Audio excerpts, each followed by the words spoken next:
ఒక్క పిలుపునివ్వడంతో మొత్తం 2 రాష్ట్రాల్లో ఉన్న ప్రతి జిల్లా కమిటీ, ప్రతి మండల కమిటీ, ప్రతి డివిజన్ కమిటీ మా నాయకత్వం బైరి నరేష్కు మద్దతు ఇచ్చింది. మేము కూడా మద్దతు ఇవ్వాలని నేను తెలిసినా తెలియకపోయినా పేపర్ స్టేట్మెంట్ ఇచ్చారు. ప్రజా సంఘాల రౌండ్ టేబుల్ సమావేశాలు పెట్టారు. మాకు కొండంత అండనిచ్చారు. మిత్రులారా, నేను చచ్చిపోయేంత వరకు స్కైలాబ్ అన్న నాకు చేసిన మేలును మర్చిపోను. అందుకే 3 నెలలుగా ఈ సమావేశం ఆలోచన చేసిన రోజు నుంచి మొన్నొకసారి ఫోన్ చేసి, నరేష్ ఎప్పటికీ ఫేస్బుక్లో కనిపించేది, యూట్యూబ్లో కనిపించేది, కార్యక్రమాలు అడ్డగోలు చేసేది, ఏమైపోయినావు అన్నాడు.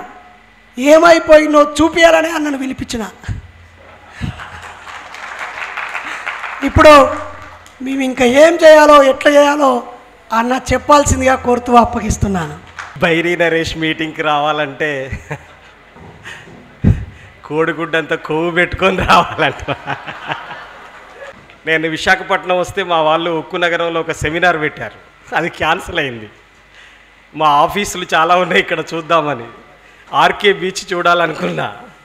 అయితే ఇక్కడికి వచ్చినప్పటి నుంచి నా టైమింగ్ ఏంటో నాకు తెలియట్లేదు కూర్చుని ఇక్కడ.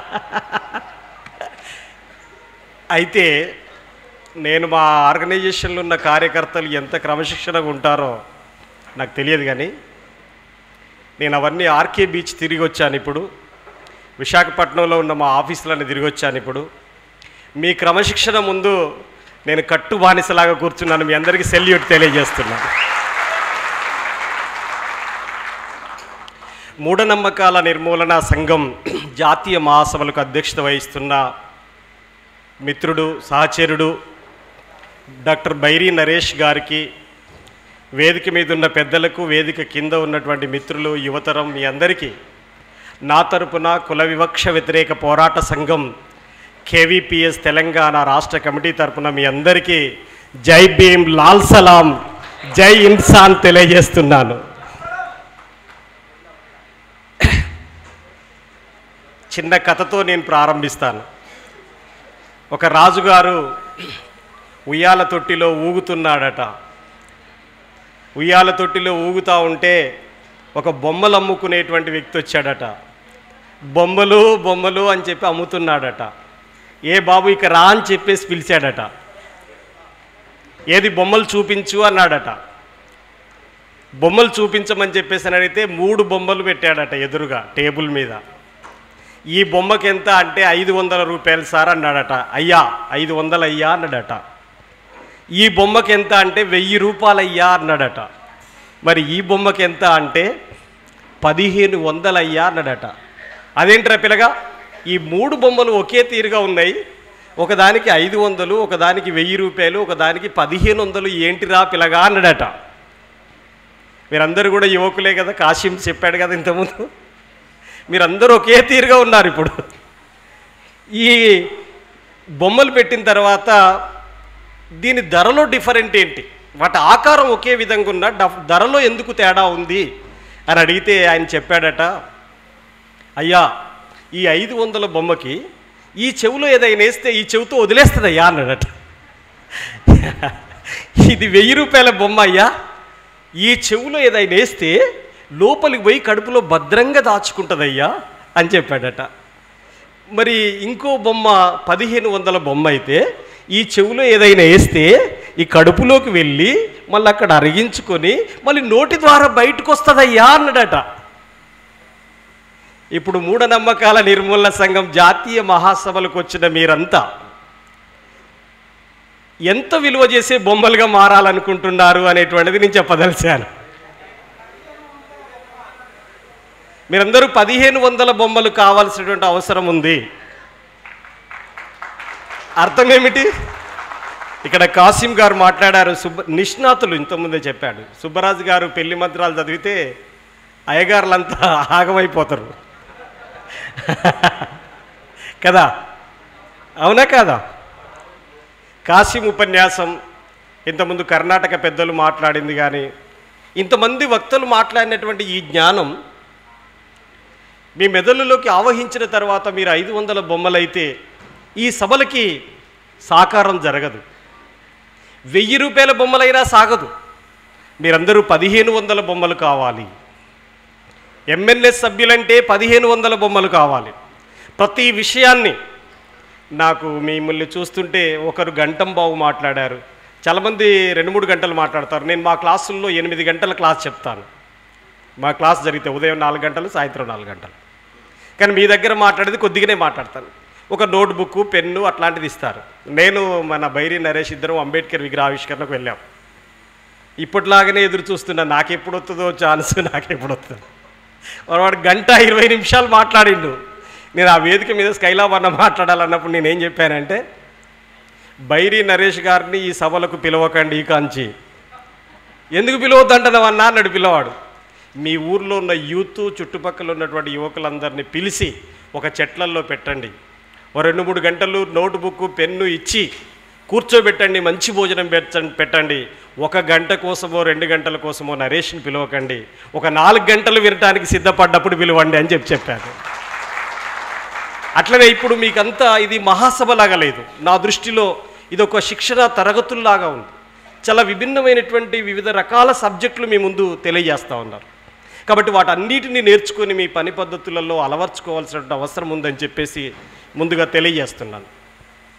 నేను మాట్లాడే విషయాల్ని, ఎందుకంటే చివరాఖరకు మాట్లాడుతున్నాను కాబట్టి కొద్దిసేపట్లోనే ముగించాలని చెప్పి నేను అనుకుంటున్నా. నరేష్ గారు, నేను 1.5 గంటలు మాట్లాడటానికి సిద్ధమై వచ్చాను, కానీ అంతసేపు మాట్లాడితే మీ అందరికీ కోపం రావచ్చు. కాబట్టి నేను కొద్దిసేపు మాట్లాడతాను.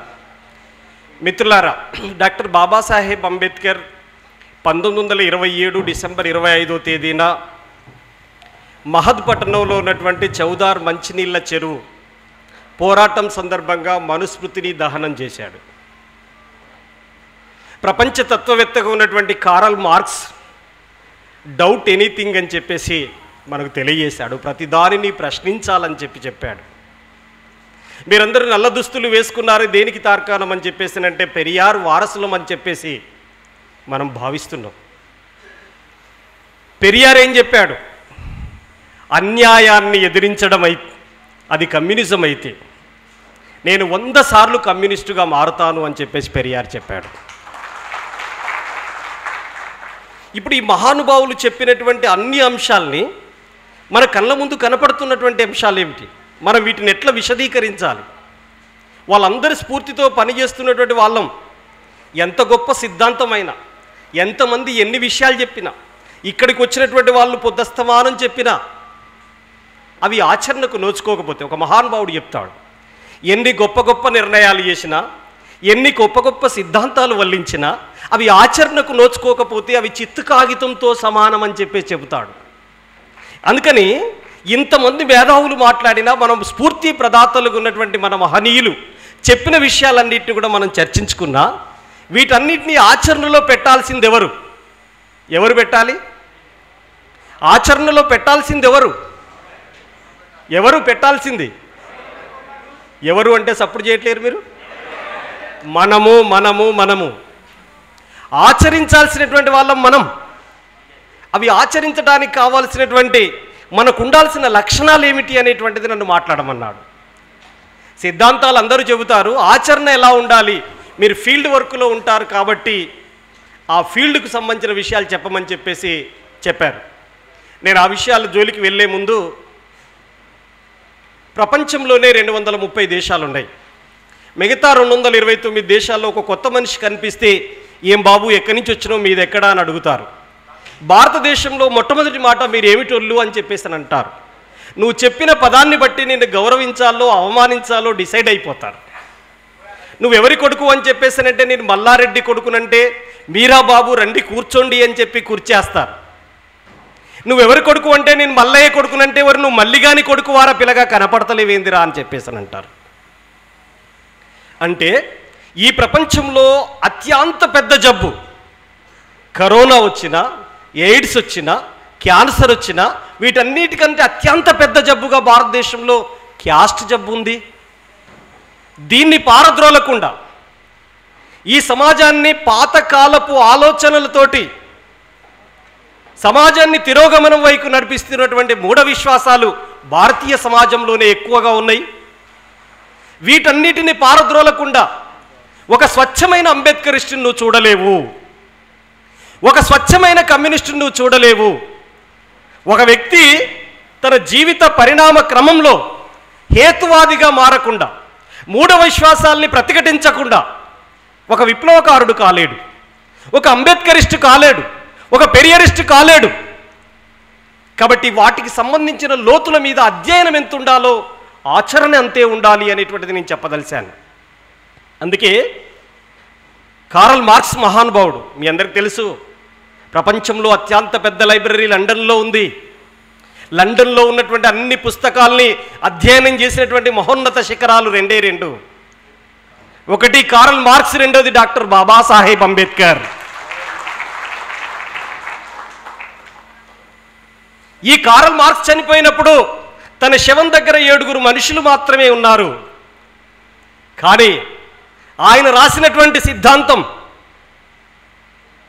ఒక సామ్యవాద సిద్ధాంతం అనేది ప్రపంచంలో 230 దేశాలుంటే 230 దేశాల్లో ఆయన రాసిన సిద్ధాంతం ఉంది. ఈ ప్రపంచంలో భగవద్గీత కంటే, ఈ ప్రపంచంలో బైబిల్ కంటే, ఈ ప్రపంచంలో ఖురాన్ కంటే అత్యంత ఎక్కువ అమ్ముడుపోయినటువంటి ఏకైక గ్రంథం దాస్ క్యాపిటల్. మీరు గుర్తుపెట్టుకోవాలి.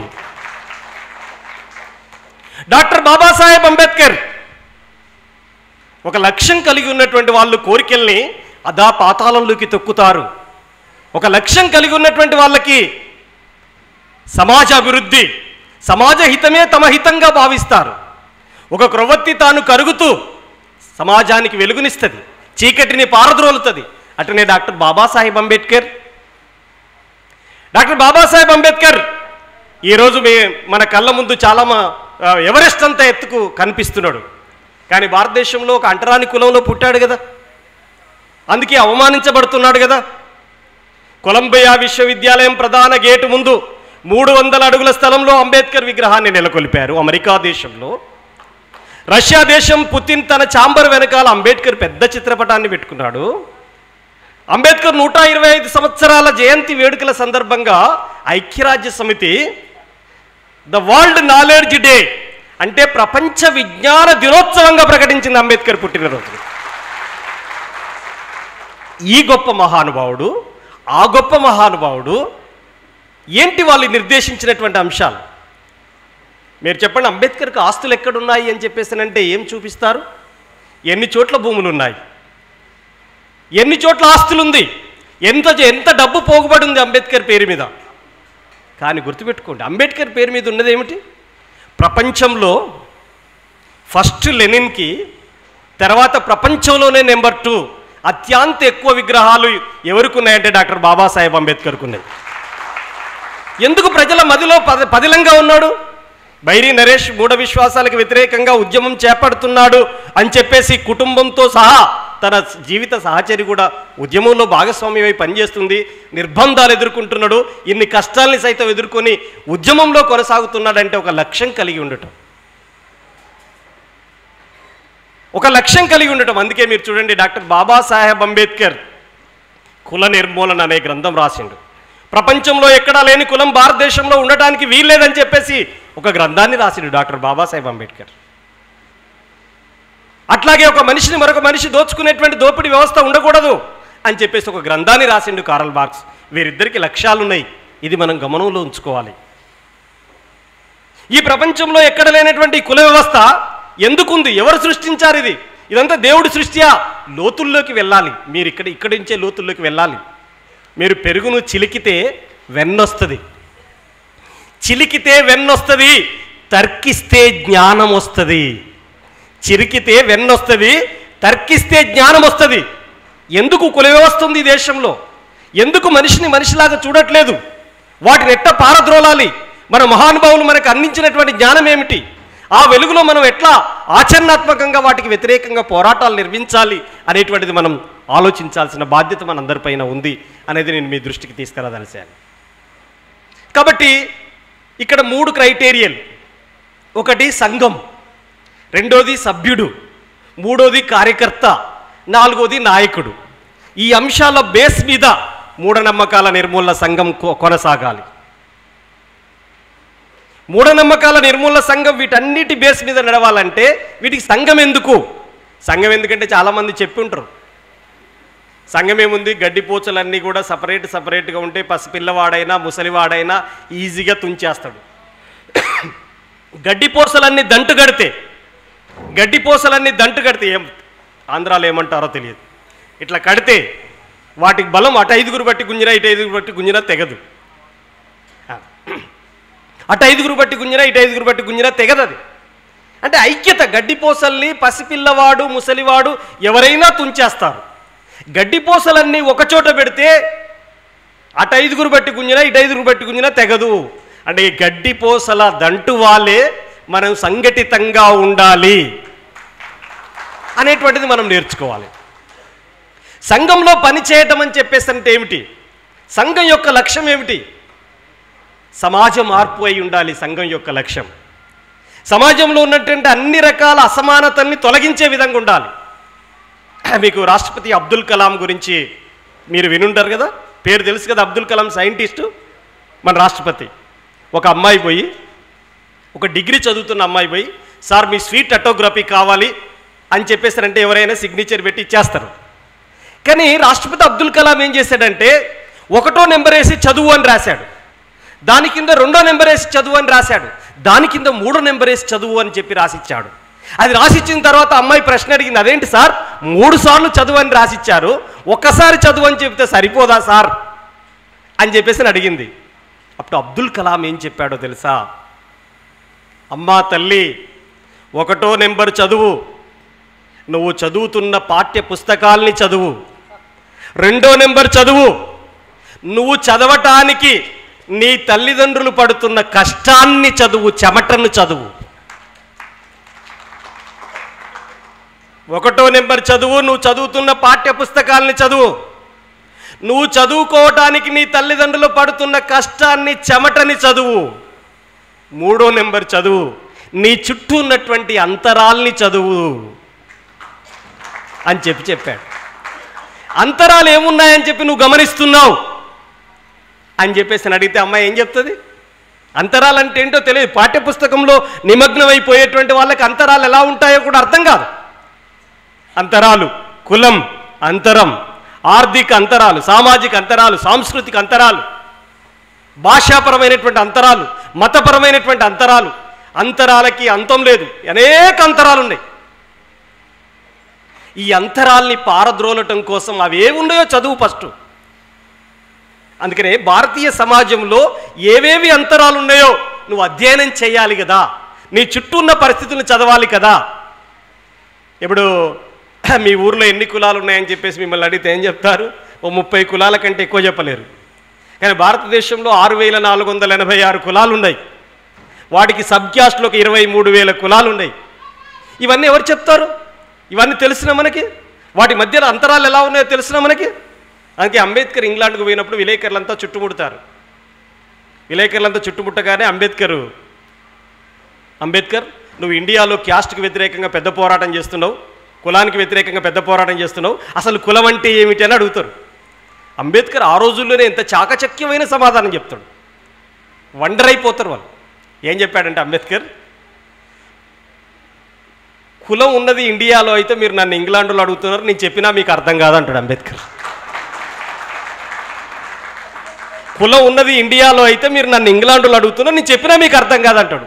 అయినా చెప్పాలి అని చెప్పేసి పట్టుబడతారు వాళ్ళు. పట్టుబడితే అంబేద్కర్ ఏం చేస్తాడంటే ఆ విలేకరులందరినీ తోడుకొని వచ్చి ఒక తల్లి నిచ్చెన మీదకి వెళ్ళి ఇటుకలు పైకి ఇస్తుంది. నిచ్చెన మీదకి వెళ్ళి ఇటుకలు పైకి అందిస్తుంది, స్లాబ్ పైకి. ఇదిగో ఇండియాలో కులం అంటే నిచ్చెన అని చెప్తాడు. లోతుల్లో స్టడీ చేయాలి కులం గురించి, చాలా పెద్దది, పెద్ద జబ్బు మీద ఎక్కువ రీసెర్చ్ జరగాలి. మీ రీసెర్చ్ దాని మీద కూడా జరగాలి. ఎంత పెద్ద జబ్బు అంటే నిచ్చెన చూపిస్తున్నావు, నిచ్చెన అర్థం ఏంటిదని అడుగుతారు అక్కడ. మళ్ళా నీ గురించి ఒక స్టోరీ రాయాలనుకుంటున్నాం. ఈ దేశంలో ప్రపంచంలో కమ్యూనిజం గురించి ఒక పెద్ద స్టోరీలు వచ్చినాయి అప్పటికే, కానీ ఇండియాలో కులానికి వ్యతిరేకంగా స్టోరీలు రాయలేదు. మేము ఇంగ్లాండ్లో ఉండి ఇండియాలో ఉన్నటువంటి కులం మీద స్టోరీలు రాయాలంటే ఏకైక పెద్ద దిక్కు జ్ఞాన సంపన్నుడివి నువ్వే మాకు వివరణ ఇవ్వండి అంటే అప్పుడు అంబేద్కర్ వివరణ ఇస్తాడు. ఏమిస్తున్నాడో తెలుసా? కులం అనేటువంటిది ఇదిగో నిచ్చెన, పైన ఒక కులం ఉంటుంది, కింద కులం ఉంటుంది, మధ్యలో కులం ఉంటుంది. ఓ సగం కులాలు దోపిడీ కులాలు, సగం కులాలు దోపిడీ చేసే కులాలు అని చెప్పేసి అంటేనో దోపిడీకి వ్యతిరేకంగా దోపిడీ చేసే కులాలు పోరాడతాయి, దోపిడీ గురి కాబడుతున్న కులాలు పోరాడతాయి. అట్లా లేదు కదా, చాలా సంతృప్తినిచ్చేటువంటి పద్ధతులు ఉంటాయి. డక్కలి మాదిగ దగ్గరికి వచ్చి దొరాని పిలవంగానే మాదిగ ఆయన గల్లెగిరేస్తాడు, ఎదురుగా రెడ్డి కనపడగానే జబ్బలు జారేస్తాడు. నిచ్చెన మెట్ల వ్యవస్థ కదా, ఇదే చెప్తాడు అంబేద్కర్. ఇండియాలో ఏ రెండు కులాలు సమానం కాదు, కమ్మారెడ్డి సమానం కాదు, వెలమ బ్రాహ్మణ సమానం కాదు, మాల మాదిగ సమానం కాదు. అంత లోతుల్లో వాళ్ళకి విడమర్చి చెప్తాడు అంబేద్కర్. అందుకని వాటి లోతులు మనం అర్థం చేసుకోవాలి. మీరు డక్కలి జీవిత చట్రం మనుస్మృతిలో ఏముంటుంది సుబ్బరాజు గారికి తెలుసు. ఏముంటుంది తెలుసా? డక్కలి చచ్చిపోయేంత వరకు పాదాలకు చెప్పులు వేసుకోకూడదు, డక్కలి చచ్చిపోయేంత వరకు మంచం ఉండకూడదు, డక్కలికి పొయ్యి పెట్టకూడదు, డక్కలి పొయ్యి ఉండొద్దు, వంట పొయ్యి ఉండొద్దు. మాదిగలు ఎదురుగా కనిపిస్తే మొగోళ్ళని దొరాని పిలవాలి, ఆడోళ్ళని దొరసానమ్మ గారు అనాలి. పేరు పెట్టి పిలిస్తే కూడా ప్రమాదమే. నేను మీకు ఒక కథ చెప్తాను. నేను నారాయణ గారని ఒక అతను కమ్యూనిస్ట్ పార్టీలో ఉన్నాడు, నేను కమ్యూనిస్ట్ పార్టీ మెంబర్గా ఉన్నాను. ఇద్దరం కలిసి ఒక డక్కలు ఇంటికి భోజనానికి పోయాము. ఆ డక్కలు ఇంటికి భోజనానికి పోతే ఆ నారాయణ గారికి ప్లేట్లో అన్నం పెట్టి అటు ఇసిరేసింది ఆమె, ప్రమీల ఆమె పేరు. అన్నం వేసి అటు ఇసిరేసింది. మా ప్రాంతం నుంచి కూడా వచ్చారు, డైరెక్ట్ వాళ్ళు తినే ప్లేట్లో పెట్టి ఇచ్చారు. నాకు మాత్రం అన్నం పెడతలేదు ఆమె, అసలే నాకు అన్నం పెడతలేదు. ఈ నారాయణ గారు ఆజానుభావుడు ఎంత ఎత్తుంటాడు, ఆ పంచ కట్టుకొని వచ్చి ఏమన్నాడంటే, అదేంది ప్రమీల, అయ్యో స్కైలాబ్ చిన్నపిల్లవాడు కదా, ఆయనకే ఎక్కువ ఆకలి అయింది కదా, ఆయనకు పెడతలేవేంటి ప్రమీల అంటే, భలేవారు ఉన్నారండి మీరు, మీరు ఆఫ్టర్ ఆల్ కమ్మోళ్ళు, మీరు ఆఫ్టర్ ఆల్ కమ్మోళ్ళు, మీరు మాకు లెక్కన స్కైలాబ్ బాబు గారు మా దొరవారు. మేము తినే గిన్నెలో అన్నం పెడితే మా త్యాగం బంద్ అయిపోతుంది, ఊర్లో ఎగిరిపోతాయి. మా పరిస్థితి ఏమైపోద్ది అనుకుంటున్నారు మీరు? అందుకే ఇస్తారా కోసం తిరిగి వస్తుందండి, దొరుకుతలేదు, వస్తున్నా తీసుకొస్తా, ఇస్తారాకు తీసుకొస్తా అన్నది. అంటే ఇంత లోతుల్లో మీరు స్టడీ చేయకపోతే, ఒక డక్కలి అమ్మాయి మెచ్యూర్ అయితే మొట్టమొదటిసారిగా మాదిగ యువకుడు సంభోగం చేస్తే వాళ్ళు అదృష్టవంతులు అయిపోతారు. వేరే చిందు యక్షగాన కళాకారులు కథ చెప్పిన తర్వాత రేణుక ఎల్లం వేసి ఆ ఊరి మీద వదిలిపెట్టిపోతారు. ఎంత తప్పుడు సంస్కృతి ఉంటుంది. వీటన్నిటిని ఎవరు స్టడీ చేయాలి? మనమే స్టడీ చేయాలి, మనమే వాటికి వ్యతిరేకంగా పోరాడాలి. మూఢ విశ్వాసాలుకి వ్యతిరేకంగా పోరాడుతున్నవి ఇవన్నీ అవే. వీటి మీద ఫైట్ చేయాల్సిన బాధ్యత మన పైన ఉంటుంది అనేది మీ దృష్టికి తీసుకొస్తున్నా. కాబట్టి వీటికి వ్యతిరేకంగా పోరాటానికి సంఘటితం కావాలి. నువ్వు సభ్యుడివా అంటే ఏంటిది దాని అర్థం? నువ్వు సంఘంలో సభ్యుడివా అంటే ఏంటిది? సభ్యత్వం ఉందా నీకని అర్థం. సభ్యత్వం ఉంటే సభ్యుడివి అయిపోతావు. ఆ తర్వాత సభ్యుడి తర్వాత నెక్స్ట్ స్టెప్ ఏంటి? కార్యకర్త. ఒకవేళ ఎంఎన్ఎస్ కార్యకర్తకి ఏమేమి లక్షణాలు ఉండాలంటే చాలా మిగిలిన విషయాలన్నీ కూడా మన నరేష్ గారు చెప్పున్నారు మీకు ఆల్రెడీ. జై భీమ్ అనగానే మీరు అందరు జై భీమ్ అంటున్నారు, జై ఇన్సాన్ అనగానే జై ఇన్సాన్ అంటున్నారు. కానీ ఒక కార్యకర్త కింది స్థాయి వరకు వెళ్ళినప్పుడు క్షేత్రస్థాయిలో ప్రజల్లో ఉండేటువంటి మూఢ విశ్వాసాలు ఏమిటి, వాటి పారద్రోలటానికి నేనేం చేయాలి అనేటువంటి ఒక కొత్త ఆలోచనని మీరు ఆవిష్కరించాలి. ఎవరికి వాళ్ళు మీ బుర్ర పనిచేయాలి అక్కడికక్కడే. ఇప్పుడు మా ఇంట్లో మా పాప ఒకసారి నరేష్కి ఫోన్ చేసి ఇస్తే, ఆ చెప్పమ్మా బిడ్డ, చెప్పు తల్లి అని చెప్పేసి అంటే, అది కాదు బాబాయ్ అని చెప్పి మా పాప కూడా మాట్లాడింది, ఫోన్లో మాట్లాడింది నేరుగా. అయితే ఆ అమ్మాయికి నచ్చింది ఏంటంటే ఇన్స్పిరేట్ కావడానికి ఆయన చేసేది కాదు, మీరు చేయాలి కొత్తగా. ఆయన ఏం చేశాడంటే ఒక బాటిల్ నిండా వాటర్ పెట్టి పండగలకి ఉత్సవాలకి ఇంత డబ్బంతా దాంట్లో పోగేసిన తర్వాత వీటి పేరు మీద ఇట్లా ఖర్చు అవుతుంది అని చెప్పేసి ఒక్కొక్క సిల్లు పెడతారు దానికి. యాదేనా అంటే ఎంత చైతన్యం దాంట్లో, నీకు చూస్తే బాటిల్ లాగా దాంట్లో ఉన్న వాటర్ లాగా ఉంటుంది. అట్లా ఒక్కొక్క మూఢ విశ్వాసం మీద అత్యంత చైతన్యవంతంగా అట్లాంటి ఎక్స్పెరిమెంట్స్ మీరందరూ చేయగలగాలి. ఒక్కొక్కరు ఒక్కొక్క ఎక్స్పెరిమెంట్ చేసి చూపించాలి అర్థం చేయించడానికి. అందుకని కార్యకర్త అని చెప్పేసానంటే ఎవరు అంటే కార్యాన్ని చేసేటువంటి వాడు కర్త. కార్యం అంటే పని, చేసేవాడు కర్త. దాంట్లో పని చేసే మనిషి అని ఉంది దాని అర్థం దాంట్లో. కానీ అర్థం ఏమిటి? లోతుల్లోకి వెళ్తే కార్యకర్త అంటే ఏంటి? 5 లక్షణాలు ఉంటే కార్యకర్త. ఒకటి సంఘం పట్ల అచంచల విశ్వాసం ఉండాలి. ఈ ఎంఎన్ఎస్ అంటే బైరి నరేష్ది కాదు, నాది. అచంచల విశ్వాసం ఉండాలి. నేను ఓన్ చేసుకుంటా దీన్ని. ఈ సంఘం లక్ష్యం కోసం ఉన్నది, కోరిక కోసం ఉన్నది కాదు. కొంతమంది వ్యక్తులకి కొన్ని కోరికలు మాత్రమే ఉంటాయి, మహనీయులకి లక్ష్యాలు, ఆశయాలు ఉంటాయి. కోరిక వ్యక్తి అభివృద్ధికి ఉపయోగపడితే లక్ష్యం, ఆశయం సమాజ అభివృద్ధికి ఉపయోగపడుతుంది. మరి సమాజ అభివృద్ధికి ఉపయోగపడే దాంట్లో నువ్వు సభ్యుడు అయిన తర్వాత, కార్యకర్తగా అయిన తర్వాత, వ్యక్తి చేసే బలం బలహీనతల మీద ఆధారపడి నువ్వు తప్పుకోవటమో దూరం కావటమో ఇట్లా ఉండటానికి వీలేదు. సంఘం పట్ల అచంచలమైన విశ్వాసం ఉండాలి. నేను గమ్యాన్ని చేరుకోవాలి. సికింద్రాబాద్ నుంచి విశాఖపట్నం వరకు గరీబ్ రథ్ ఎక్స్ప్రెస్ వస్తుంది. మధ్యలో దిగిపోయేటోడు దిగిపోతాడు, ఎక్కేటోడు ఎక్కుతాడు. కానీ నేను మాత్రం విశాఖపట్నం వచ్చి తీరాల్సిందే. నా గమ్యం విశాఖపట్నం చేరుకోవడం. మరి అలాంటప్పుడు ఒక కార్యకర్తగా నీకు ఏ లక్ష్యం ఉండాలి? అచంచల విశ్వాసం ఉండాలి. నాయకుడి పట్ల గౌరవం ఉండాలి, సంఘం పట్ల విశ్వాసం ఉండాలి. అది రివర్స్ గేర్ అయితే సంఘంలోకి వెళ్ళి బయటికి వెళ్ళిపోయే పరిస్థితులు వస్తాయి. సంఘంలోకి వెళ్ళి బయటికి వెళ్ళిపోయే పరిస్థితులు వస్తాయి. అందుకనే అచంచల విశ్వాసం కలిగి ఉండాలి. నెంబర్ 1. నెంబర్ 2, క్రమశిక్షణ కలిగి ఉండాలి. క్రమశిక్షణ కలిగి ఉండాలి ఎంఎన్ఎస్ సభ్యుడు. క్రమశిక్షణ అంటే ఏం క్రమశిక్షణ? ఇప్పుడు నేనైతే మీ క్రమశిక్షణను చూసి మీకు హ్యాట్సప్ మరొకసారి. చాలా బాగా క్రమశిక్షణగా ఉన్నారు. మీ నుంచే నేర్చుకోవాలి క్రమశిక్షణ, మీకు చెప్పలేను నేను. అప్పుడప్పుడు నేనే ట్రాక్ తప్పొచ్చు, మీ నుంచి నేర్చుకుంటా. ఇప్పుడైతే క్రమశిక్షణ కలిగి ఉండటం అంటే 3 ముఖ్యమైనటువంటి విషయాల్లో జాగ్రత్తగా ఉండాలి. 1, ప్రజా సంపద పట్ల, అంటే ఆర్థిక వనరులు, ప్రజలు ఇచ్చేటువంటి ఆర్థిక వనరులు, వాటిని దుర్వినియోగం కానియకూడదు. 3M. 1 మనీ, 2ది మహిళ, 3ది మద్యం. ఈ 3M పట్ల నీకుండేటువంటి క్రమశిక్షణ ఏమిటి? మహిళల పట్ల నీకుండేటువంటి అభిప్రాయాలు, అంటే మహిళల పట్ల నువ్వు అనుసరిస్తున్నటువంటి వైఖరి ఎలా ఉంది? నా భార్య తప్ప మిగతా వాళ్ళందరూ నా సోదరిమణులు, భారతదేశం నా మాతృభూమి, భారతీయులందరూ నా సహోదరులు అని ఇట్లా అంటాం కదా. ఎంఎన్ఎస్లో ఇంతకంటే ఎక్కువ పవర్ఫుల్గా ఉండాలి. నా జీవిత సహచరి తప్ప మిగతా వాళ్ళందరూ, ఆమె కూడా సహోదరే, ఆమె కూడా సహోదరే. అందుకని మహిళ పట్ల ఉండేటువంటి గౌరవాన్ని బట్టి ఎంఎన్ఎస్కు గౌరవం దక్కుతుంది. భారత్ మాతాకి జై అని చెప్పేసి అంటారు. అంటారా? మణిపూర్లో మహిళల్ని నగ్నంగా ఊరేగింపు చేసినప్పుడు భారత మాత అంటే ఎవరు? ఇది పెద్ద చర్చ చేశాం. భారతదేశంలో ఉన్న ప్రతి మహిళను మాతగా గుర్తించడమే భారత మాతను గుర్తించడం. భారత మాతను గౌరవించడం అంటే పేపర్ మీద గీసిన బొమ్మను కాదురా గౌరవించేది, నిలువెత్తు నిలబడ్డ నీ అమ్మను గౌరవించురా, నీ చెల్లెని గౌరవించురా అని చెప్పాలి. అందుకనే ఎంఎన్ఎస్ సభ్యులంటే మహిళల్ని గౌరవించేవారు అనేటువంటి ఒక అభిప్రాయం కింది దాకా వెళ్ళగలగాలి. ప్రజలిచ్చేటువంటి ఆర్థిక వనరులు అత్యంత ఉక్కు క్రమశిక్షణగా, ఒక పైసా పొల్లుపోకుండా, దుర్వినియోగం కాకుండా కాపాడగలగాలి.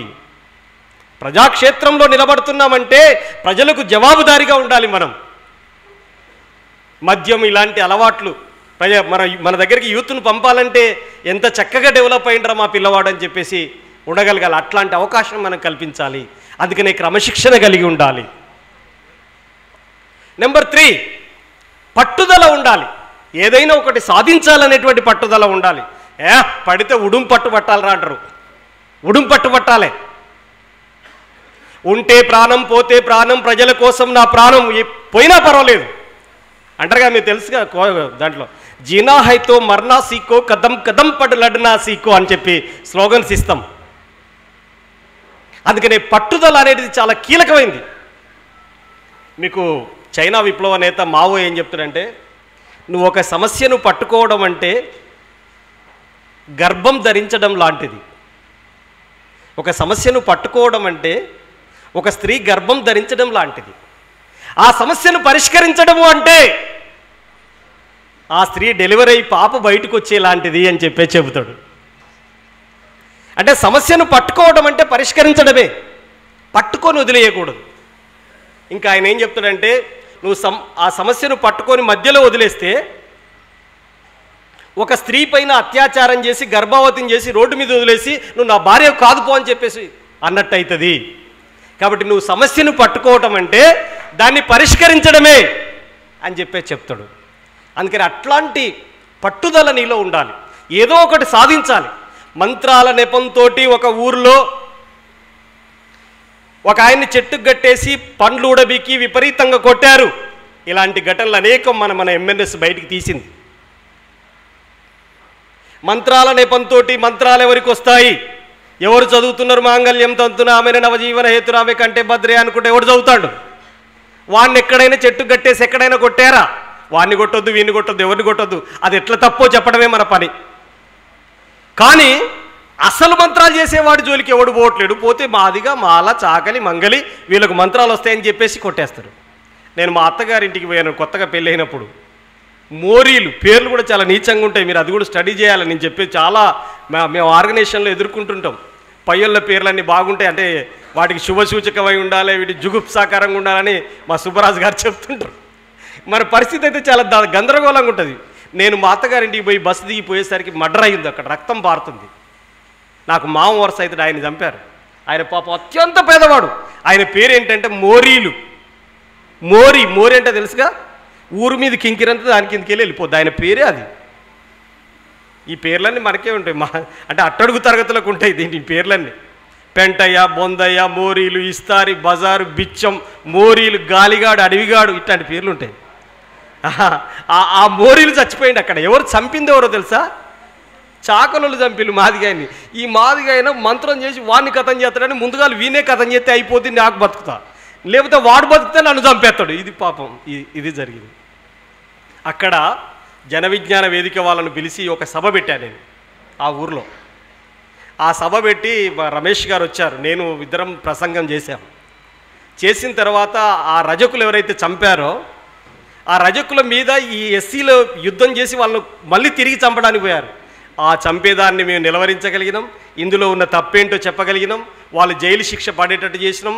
భవిష్యత్తులో మంత్రం పేరు మీద ఇంకొకరు ఈ ఊర్లో చావడానికి వీల్లేదని చెప్పి ఒక సైద్ధాంతికంగా ఒక శాస్త్రీయంగా వాళ్ళకి అర్థం చేసేటువంటి పని చేయించడం. ఇంతవరకు ఆ ఊర్లో అది జరగలేదు ఇప్పటి వరకు. అంటే వచ్చే స్టూడెంట్స్ అంతా కూడా నాకు తెలిసి గణేష్ పండగ కూడా పెట్టుకోలేని పరిస్థితికి ఆ రకమైనటువంటి చైతన్యం ఆ దళిత వాడకు వచ్చేసింది.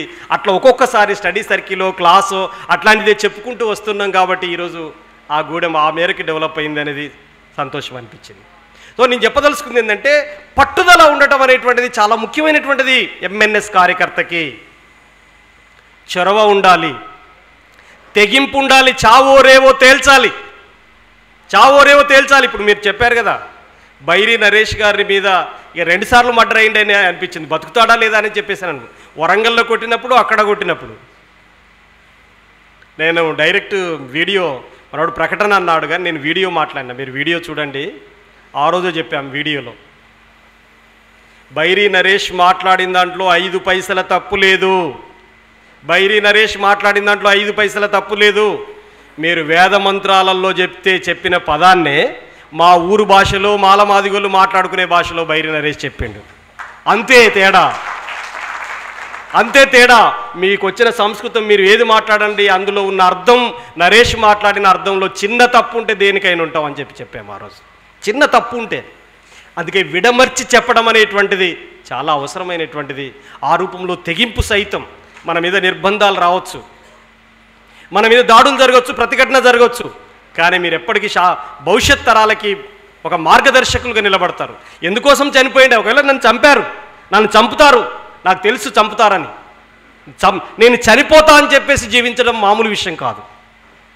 అందుకని అలాంటి తెగింపుతోటి పనిచేయటం అనేటువంటిది చాలా ముఖ్యమైనటువంటి విషయం అనేటువంటిది మీరు గుర్తుపెట్టుకోవాలి. అట్లా ఎంఎన్ఎస్ కార్యకర్తలుగా మీకు ఒక లక్ష్యం ఉండాలి. అదేవిధంగా మీరందరూ నాయకులు కావాలి ఎంఎన్ఎస్లో. నేను బ్రీఫ్గానే చెప్తున్నాను, మన వాళ్ళకి ఆలస్యం అవుతుంది కాబట్టి. ఓకే, ఎంఎన్ఎస్లో నాయకులు ఎదిగేటువంటి వాళ్ళకి కొన్ని లక్షణాలు ఉండాలి. ఏమిటి ఆ లక్షణాలు అని చెప్పేసి అనుకున్నప్పుడు, ఒకటి, ఏదన్నా ఒక ఘటన జరిగితే దాని మీద ఏం చేయాలి అనేటువంటి నిర్ణయం చేయగలిగే శక్తి ఉండాలి. నిర్ణయాలు చేయగలిగే శక్తి ఉండాలి. నెంబర్ 1 నిర్ణయం చేయగలిగే శక్తి ఉండాలి. నెంబర్ 2 ఆ నిర్ణయం అమలు జరుగుతుందో లేదో చెక్ చేయాలి, తనిఖీ చేయాలి. చెక్ చేయగలగాలి, తనిఖీ చేయగలగాలి. నెంబర్ 3 ఆ నిర్ణయాన్ని సమీక్షించాలి, ఏ రూపంలో అమలైందో కాలేదో అనేది సమీక్షించాలి. నెంబర్ 4 అందులో ఉన్నటువంటి బలం బలహీనతల్ని వెతికి పట్టుకోవాలి. నెంబర్ 5 బలహీనతల్ని తగ్గించి బలం పెంచే విధంగా మార్గదర్శకాలు ఇవ్వాలి. ఇది నాయకుడి యొక్క గొప్పతనం. మీరందరూ నాయకులుగా ఆ పాత్ర నిర్వహించాలి. మీ కింద చాలామంది మీ ఆలోచనల్ని అనుసరించడానికి వచ్చేటువంటి వాళ్ళకి ఇట్లాంటి విషయాలు నేర్పాలి, చెప్పాలి. ఉదాహరణకి నువ్వే నాయకుడు అయితే, ఉదాహరణకి మీరు దీని ఎగ్జాంపుల్ ఆర్టీసీ బస్సు చూడండి. మొత్తం ముందు కండక్టర్ డ్రైవరే ఎక్కుతారు, ఎక్కి ఆ టికెట్ పట్టుకొని పోతే టికెట్లు కొట్టిన తర్వాత ముందు చెక్కింగ్ ఉంది అంటారు. విన్నారు కదా? మధ్యలో ఒక ఇద్దరు వచ్చి చెక్ చేస్తాడు, వీడు కరెక్ట్ ఇస్తాడా లేదా అని చెప్పేసి చెక్ చేస్తారా చేయరా? సాయంత్రం డ్యూటీ అయిపోయిన తర్వాత సమీక్షిస్తారు, ఇంత టార్గెట్ పెట్టి పంపించాము, ఎంత డబ్బు వచ్చిందని చెప్పి సమీక్షిస్తారు. నిర్ణయం చేసి వీళ్ళిద్దరు పోవాలి, ఈ రూట్లో పోవాలని. ఇగో భద్రాచలం రూట్లో పోతే మరింత డబ్బు అవుతుందని చెప్పేసి రూట్లో పంపించలు నిర్ణయం చేసి, తర్వాత టికెట్లు సరిగ్గా ఇస్తాడో లేదా అని చెక్ చేయడానికి వస్తారు, తనిఖీ చేస్తారు ఇద్దరు వచ్చి. ఆ తర్వాత సాయంత్రం వచ్చిన తర్వాత మనం పెట్టిన టార్గెట్కి రీచ్ అయిందో కాలేదని సమీక్షిస్తారు. సమీక్షించిన తర్వాత మనం చెప్పిన దానికంటే ఎక్కువ వచ్చిందని చెప్పేసి అనుకున్నప్పుడు నీకు బహుమతి ఇస్తా, అవార్డు ఇస్తా అంటాడు. తక్కువ వస్తే నువ్వు సరిగ్గా చేయలేకపోతున్నావు, మళ్ళీ ఇంకో రూట్లో పెడతానిందని చెప్పేసి అంటాడు. అంటే ఒక గవర్నమెంట్ బూర్జువా రాజ్యాంగ యంత్రాంగంలో ఉన్నటువంటి వాళ్ళే ఈ రకమైనటువంటి ఆచరణ ద్వారా చేస్తున్నటువంటి ఆ సందర్భంలో ఈ సమాజాన్ని సమూలంగా మార్చాలని చెప్పి కోరుకుంటున్న మనం అట్లాంటి వాటన్నిటిని కూడా మనం ముందుకు తీసుకెళ్ళగలగాలి. నాయకుడు అంటే నడిపించేవాడుగా ఉండాలి, తాను నడుస్తూ తన అడుగుజాడల్లో నడిపించేవాడుగా ఉండాలి. మీరు కూడా అంతే. నాయకుడికి బలహీనతలు ఉంటే ఆ మొత్తం కింది ఉన్నటువంటి నెట్వర్క్ అంతా బలహీనమైనటువంటి సమాజాన్ని నిర్మిస్తుంది, అంటే బలహీనమైనటువంటి సంఘాన్ని నిర్మిస్తుంది. నాయకుడు బలవంతుడైతే ఒక బలవత్తరమైనటువంటి సంఘాన్ని నిర్మిస్తాడు. అందుకే నాయకుడి యొక్క శక్తి సామర్థ్యాలపైన ఆధారపడి ఉంటుంది. ఎలా ఉండాలి నాయకుడు? నేను బైరి నరేష్ ఇద్దరం కలిసి ఒక తాడి చెట్టు కొట్టడానికి వెళ్ళాం. నేను ఉదయం 10 గంటలకు పోయి తాడి చెట్టు కొట్టడం ప్రారంభించాను. మధ్యాహ్నం 1 గంట అయింది, ఆ తాడి చెట్టు తెగి కింద పడలేదు. కానీ 12:30-1 గంటల మధ్యలో వచ్చినటువంటి బైరి నరేష్ కొట్టడం ప్రారంభించిండు. అర్ధ గంటలో తాడి చెట్టును కింద పడేసిండు. నేను ఎక్కువ శ్రమ పడ్డానా, నరేష్ ఎక్కువ శ్రమ పడ్డాడా? ఎవరు ఎక్కువ శ్రమ పడ్డారు? నేను ఎక్కువ శ్రమ పడ్డాను. తక్కువ శ్రమపడి ఫలితం ఎందుకు నరేష్ తీసుకొచ్చాడు? ఇది మీరు ఆలోచించాలి. అంతే కీలకమైనటువంటి అంశం. ఇది కరెక్ట్. నాది నైపుణ్యం లేని శ్రమ. నా గొడ్డలి మొరటుగా ఉంది, ఆయన గొడ్డలి నూరుకొని పోయిండు, పదినెక్కిచ్చిండు గొడ్డలికి. పాయింట్ అర్థమైందా? నేను మొండి గొడ్డలతోటి ఎంతసేపు కొడుతుంది, నాకు చెమటలు కక్కుతున్నాయి, నా టైం ఎక్కువ అవుతుంది, తాడి చెట్టు తెగి కింద పడలే. నన్ను గమనించినటువంటి నరేష్ ఏం చేసిందంటే గొడ్డలి మంచిగా సర్పించుడు అంటారు మా ప్రాంతంలో, అంటే నూరుకోవడం, స్మూత్గా పదునెక్కే విధంగా ఉండటం. అట్లా పదునెక్కే విధంగా ఆయన నూరుకొని వచ్చి కొట్టేసిండు. తక్కువ శ్రమతో ఎక్కువ ఫలితాలు సాధించేవాడే నాయకుడు అనేది గుర్తుపెట్టుకోవాలి. తక్కువ శ్రమతో ఎక్కువ ఫలితాలు సాధించాలి.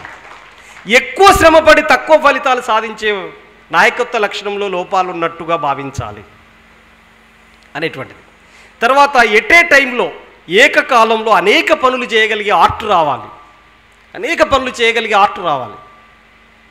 అట్లా రావటం అని చెప్పేసానంటే మామూలు విషయం కాదు. నేను శ్రమలో 2 రకాలు, మానసిక శ్రమ, శారీరక శ్రమ 2 ఉంటే రెండింటిని సైతం ఇంతకుముందు చెప్పాడు కదా, ఆ కరెంటు పోయినప్పుడు మీకు శ్రమ అంటే ఏంటిదో, ఆ చెమట చుక్కల యొక్క సుగంధం ఏంటో తెలియాలని అన్నాడు కదా, అదే. అందుకని శారీరక శ్రమలో మానసిక శ్రమ 2 శ్రమల పట్ల ఒక స్పష్టమైనటువంటి అంచనా ఉండాలి మనకి. అందుకే దాని పట్ల థియరిటికల్గా ఆలోచించాలి, ప్రాక్టీస్లో థియరీని అప్లికేబుల్ చేయాలి. అందుకే మార్క్స్ మహానుభావుడు చెప్తాడు, సిద్ధాంతము తెలియని ఆచరణ గుడ్డిది అంటాడు. ఆచరణ లేని సిద్ధాంతం కుంటిది అంటాడు. సిద్ధాంతం లేని ఆచరణ గుడ్డిది, ఆచరణ లేని సిద్ధాంతం కుంటిది అంటాడు. ఎంఎన్ఎస్లో రెండు ఉండాలి. ఎంఎన్ఎస్లో రెండు ఉండాలి. ఎట్లుండాలి? సిద్ధాంతం లేకుండా ఆచరించావనుకో గుడ్డెద్ది చేలబడ్డట్టు ఎటుపడతాడే తిరుగుతావు, ఎటుపడతాడే తిరుగుతావు. కానీ ఆచరణ లేకుండా నాకు బాగా సిద్ధాంతం బుర్రకెక్కింది, నేను ఎవరికి చెప్తలేను, 500 బొమ్మనైపోయినా, ఏం లాభం? ఆచరణ లేని సిద్ధాంతం వల్ల ఏం లాభం? అందుకనే రెండిట్లో ఉండాలి, అధ్యయనంలో ఆచరణలో. ఆ రెండింటిని సమపాలనలో నిరంతరం జ్ఞానం నేర్చుకునే విధంగా ఉండాలి ఎంఎన్ఎస్ సభ్యుడు. నిరంతరం నేర్చుకున్న జ్ఞానాన్ని ఆచరించే విధంగా ఉండాలి. ఒకవైపు అధ్యయనం, మరొక వైపు ఆచరణ, ఈ రెండింటిని కలగలిపి ముందుకు సాగేవాడుగా ఎంఎన్ఎస్ నాయకుడు ఉండాల్సిన అవసరం ఉంటుంది. అందుకని ఆ రూపంలో అన్ని రకాల లక్షణాలని మనం, మంచి లక్షణాలని, అన్ని రకాల లక్షణాలంటే చెడు లక్షణాలు కూడా ఉంటాయి, మంచి లక్షణాలన్నింటినీ అలవర్చుకోవాల్సిన అవసరం ఉంది అనేటువంటిది మీ దృష్టికి తీసుకొస్తున్నాను. ఉదాహరణకి కంపేర్ చేస్తూ మాట్లాడటం. ఇప్పుడు మనుస్మృతిలో 2685 శ్లోకాలు ఉన్నాయి, 14 మంది మనువులు రాశారు, 7వ మనువు మనుస్మృతి రాశాడు. ఇగో ఇవన్నీ ధర్మాలుగా చెప్పాడు. వీటికి భారత రాజ్యాంగానికి మధ్యలో ఉన్నటువంటి వైరుధ్యం ఏంటి అది చెప్పాలి. భారతదేశంలో ఒక అంతర్యుద్ధం జరుగుతుంది, అంతర్యుద్ధంలో అంతిమ విజయం మనదే కావాలి అంటే ఏం చేయాలి? ఇది చాలా ముఖ్యమైనటువంటిది. చాతుర్వర్ణ వ్యవస్థ శిష్టాన్ని వాళ్ళు తీసుకొచ్చారు. తలలోకి వెళ్ళి మనిషి పుట్టాడు, భుజాల్లోకి వెళ్ళి పుట్టాడు, తొడల్లోకి వెళ్ళి పుట్టాడు, పాదాల కిందకి వెళ్ళి పుట్టాడు అని చెప్పారు.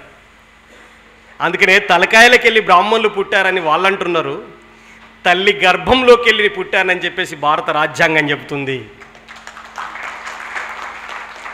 తల్లి గర్భంలోకి వెళ్ళి పుట్టినటువంటి మనకి, తలకాయలోకి వెళ్ళి పుట్టిన వాళ్ళకి మధ్యలో అంతర్యుద్ధం జరుగుతుంది. అంతిమంగా గెలవాల్సింది తల్లి గర్భంలోకి వెళ్ళి పుట్టినటువంటి మనమే గెలవాల్సిన అవసరం ఉంటుంది అనేటువంటిది మీరు గుర్తుపెట్టుకోవాలి. అది ఎందుకు తప్పుడు సిద్ధాంతమో చెప్పాలి. ఈరోజు ఒక కాలేజీకి వెళ్ళి విద్యార్థికి చెప్పు, బ్రాహ్మణుడు ఎందుకు ఎక్కువ కులమయ్యిండు? తలకాయ పైకి ఉంది కాబట్టి, అల్లకెళ్ళి పుట్టిండు కాబట్టి ఎక్కువ అయింది అని చెప్పి వాడు చెబుతున్నాడు. ఆ తల్లి నవమాసాలు, ఏ తల్లి అయినా నవమాసాలు మోస్తే కంటే పుట్టేవాడు మనిషి. ఇది రైటా రాంగా? ఏ తల్లైనా నవమాసాలు మోస్తే, స్త్రీ పురుష లైంగిక సంపర్కం జరగకుండా ఒక తల్లి నవమాసాలు మోయకుండా కొత్త జననం ఉందా? లేదు. కానీ అదేం చెప్పింది మనుస్మృతి? ఈ కంపేర్ చేస్తూ చెప్పడం ఆర్ట్. ప్రొఫెసర్ కంచాయిలే సార్ మాట్లాడుతున్నప్పుడు చెప్పారు, ఇంతకుముందు కూడా మన కాసిం చెప్పాడు విషయం. ఒక బర్రెకి ఒక ఆవుకు మధ్యలో ఉన్నటువంటి డిఫరెన్స్, మనం ఒక ప్రత్యామ్నాయాన్ని సృష్టించడం అంటే ఆల్రెడీ పాతకాలానికి ప్రతినిధులు ఉన్నటువంటి వాళ్ళు పాతకాలపు భావాజాలాన్ని ఈ ఆధునిక యుగం మీద వెదజల్లి ఈ ఆధునిక జ్ఞానాన్ని అధాపాతాలలోకి తొక్కాలని చూస్తారు. దానికి ప్రత్యామ్నాయం ఏం చేయాలి మనం అనేటువంటిది నిరంతరం ఆలోచించాలి. ఆలోచించడమే కాదు, ప్రత్యామ్నాయాన్ని చూపెట్టాలి. నేను ఒకసారి టీవీ డిబేట్లో కూర్చున్నాను. ఒక ఆర్ఎస్ఎస్ సంబంధించిన నాయకుడు దాంట్లో వేదిక మీద ఉన్నాడు.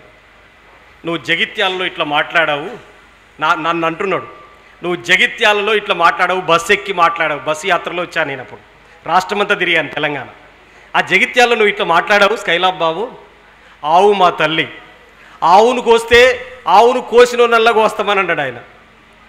ఆవు మీ తల్లి అని నేను అన్నా. మళ్ళీ చెప్పు, ఆవు మీ తల్లి అని అడిగిన. ఆవు మా తల్లి అన్నాడు, 10 సార్లు అన్నాడు తల్లి అని. నేనేమన్నానో తెలుసా? మా తల్లి పేరు బ్రహ్మదేవి, మా నాన్న పేరు నారాయణ, మీ తల్లి ఆవు అయితే మీ తండ్రి ఎద్దు కావాలి కదా అన్న. నేను మా తల్లికి మొక్కుతా, మా తండ్రికి మొక్కుతా. నువ్వు మరి మీ తల్లికి ఏం మొక్కుతున్నావు? తండ్రి లేకపోతే తల్లెట్టొచ్చింది నీకు, నువ్వెట్ట పుట్టినవు, మరి మీ తండ్రికి కూడా మొక్కాలి కదనయ్యా అని నేను అన్నా. మాట్లాడలేదుగా. మా తల్లి చనిపోతే పాడెగట్టి తీసుకెళ్ళి కాట్లో పెట్టి కాలబెట్టి నేను వచ్చిన్నయ్యా. మరి మీ తల్లి ఆవు చచ్చిపోతే మీరు ఎప్పుడన్నా ఆర్ఎస్ఎస్ వాళ్ళు పాడగట్టి ఎత్తుకొని తీసుకొని వెళ్ళి కాలబెట్టి వచ్చారానే? మీ తల్లి చచ్చిపోయినా మేమే ఎత్తుకపోతేవి, నిన్ను కన్న తల్లి చచ్చిపోయినా మేమే ఎత్తుకపోతేవి ఏంటా అని చెప్పినాం. ఎంఎన్ఎస్ సభ్యులు ఇట్లాంటి క్లారిటీతో మాట్లాడాలి. కాసేపు నీ మీద దాడి జరగవచ్చు, నిర్బంధం జరగవచ్చు, కానీ నువ్వు చెప్పిన దాంట్లో శాస్త్రీయత ఉంది. నువ్వు చెప్పిన దాంట్లో వాడిని అండర్మైన్ చేయడానికి ఉపయోగపడుతుంది, అది తప్పుడు సిద్ధాంతం అని చెప్పడానికి ఉపయోగపడుతుంది. అంత మెలకువతోటి మీరు ఉండాల్సిన అవసరం ఉంటుంది. భారత మాత అంటే ఎవరన్నా కానీ, ఆవు తల్లి అన్నా కానీ, ఇంకేమన్నా చెప్పండి మీరు. సరస్వతి సావిత్రిబాయి, సరస్వతి సావిత్రిబాయి డిఫరెన్స్ చెప్పాలి. సరస్వతి పేపర్ మీద గీసిన బొమ్మ, సావిత్రి మా చదువుల తల్లి, మా ఇంటి అమ్మ అని చెప్పడమే, అంతే చెప్పడమే. సావిత్రిబాయి పూలే జీవిత చరిత్రను చెప్పడమే. సరస్వతి జీవిత చరిత్ర నువ్వు పేపర్ మీద సృష్టించినటువంటిది, నువ్వు గీత గీసినటువంటిది. ఇక్కడ అట్లా కాదు. అనేక అవమానాలు ఎదుర్కొని దేశంలో మొట్టమొదట బాలికలకి, అస్పృశ్యులకి చదువు వచ్చింది అంటే సావిత్రిబాయి పూలే కంటే ముందు చదువు లేదు మన దేశంలో. ఈ దేశానికి స్వాతంత్రం వచ్చే నాటికి 23 కోట్ల మంది జనం ఉంటే, మన దేశంలో సురా 33 కోట్ల మంది జనం ఉన్నారు. భారతదేశ ప్రజల కంటే భారతదేశంలో దేవుళ్ళే ఎక్కువ మంది ఉన్నారు అప్పటికి. చెప్పగలగాలి మనం. అంటే ఒక పాత సనాతన భావజాలాన్ని మనం దాన్ని ఎదుర్కోవాలి అని చెప్పేసారంటే ఒక శాస్త్రీయంగా మనం చెప్పటం నేర్చుకోవాలి ఎంఎన్ఎస్ సభ్యులు అనేది మీ దృష్టికి నేను తీసుకొస్తున్నాను. మనుస్మృతి ఏం చెప్పింది? చాలా సందర్భాల్లో చెప్పారు మన వాళ్ళు. మనుస్మృతి ఈ దేశంలో చాలా కీలకమైనటువంటి 5 అంశాలని మనకు దూరం చేసింది. భారత రాజ్యాంగం ఏం చెప్పింది? మనందరికీ తలా ఒక గుండె ఉంది మీ అందరికీ, కానీ భారతదేశ ప్రజలందరికీ కలిపి ఉన్నటువంటి గుండెకాయ ఉంది, అదే భారత రాజ్యాంగం. భారతదేశ ప్రజలందరి గుండెకాయ భారత రాజ్యాంగం. ఇప్పుడు ఈ రాజ్యాంగం ఆటంకపరుస్తుంది వాళ్ళ మొత్తం ఆలోచనలన్నింటినీ కూడా.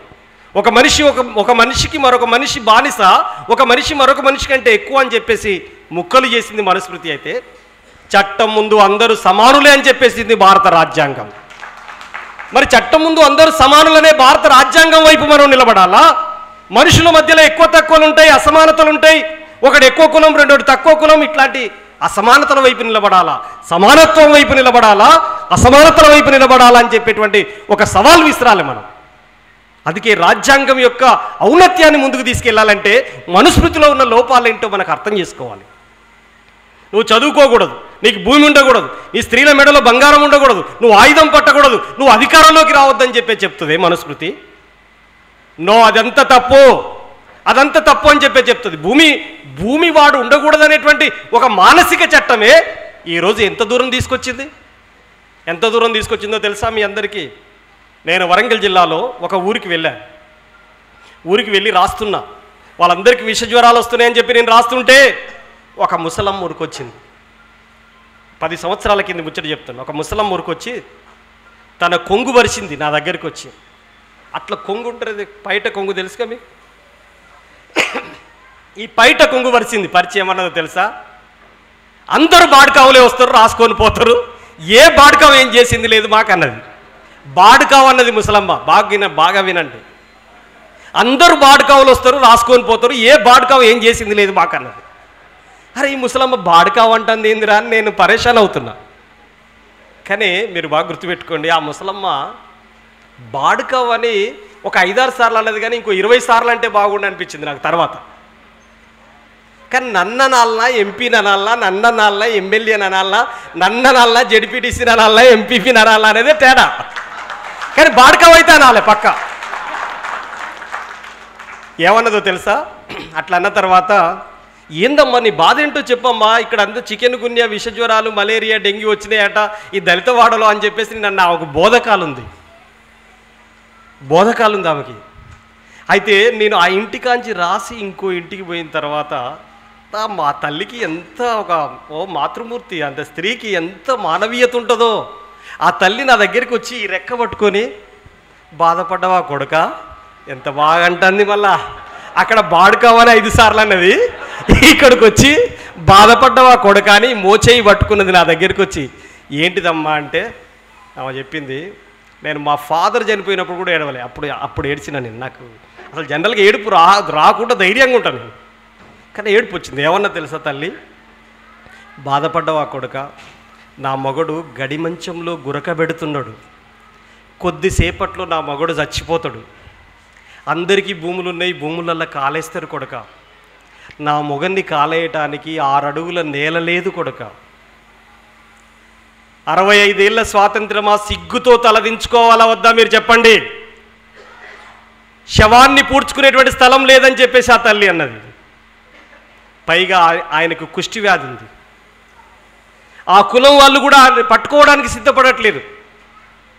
గురునానక్ ఎప్పుడో కూర్చొని కుష్టి వ్యాధి ఉన్నలతో కూర్చొని అన్నం తిన్నాడు. ఈ ఎంగిలి ఇదంతా ఏముండదు. మీరు ప్రపంచంలో ఏ దేశానికైనా వెళ్ళండి, బ్రాహ్మణులు పెట్టిందే ఎంగిలి అనేది, అసలు ఎంగిలే ఉండదు. అన్ని దేశాల్లో, నేను రష్యా పోయినప్పుడైతే అందరూ ఒకటే, రష్యాలో అయితే ఇట్లా కూర్చుంటే ఒక బాటిల్లో నీళ్ళు ఇట్లా అందరూ మూతి గుచ్చి తాగుడే. కానీ ఈడ పైకి వెళ్ళి పోసుకోరా అంటారు కదా. ఆ కుష్టి వ్యాధి ఉన్నదని చెప్పేసి ఆ శవం దగ్గర కూడా ఎవరు రాలే. చనిపోతే కాలేసుకోవడానికి భూమి లేదు. ఏ మనిషికైనా కావాల్సింది 3 ముఖ్యమైనటువంటి భూములు గుర్తుపెట్టుకోండి మిత్రులారా. ఒకటి 6 అడుగుల నేల, రెండోది 60 గజాల నేల, చివరిది కనీసం అరెకరం నేల.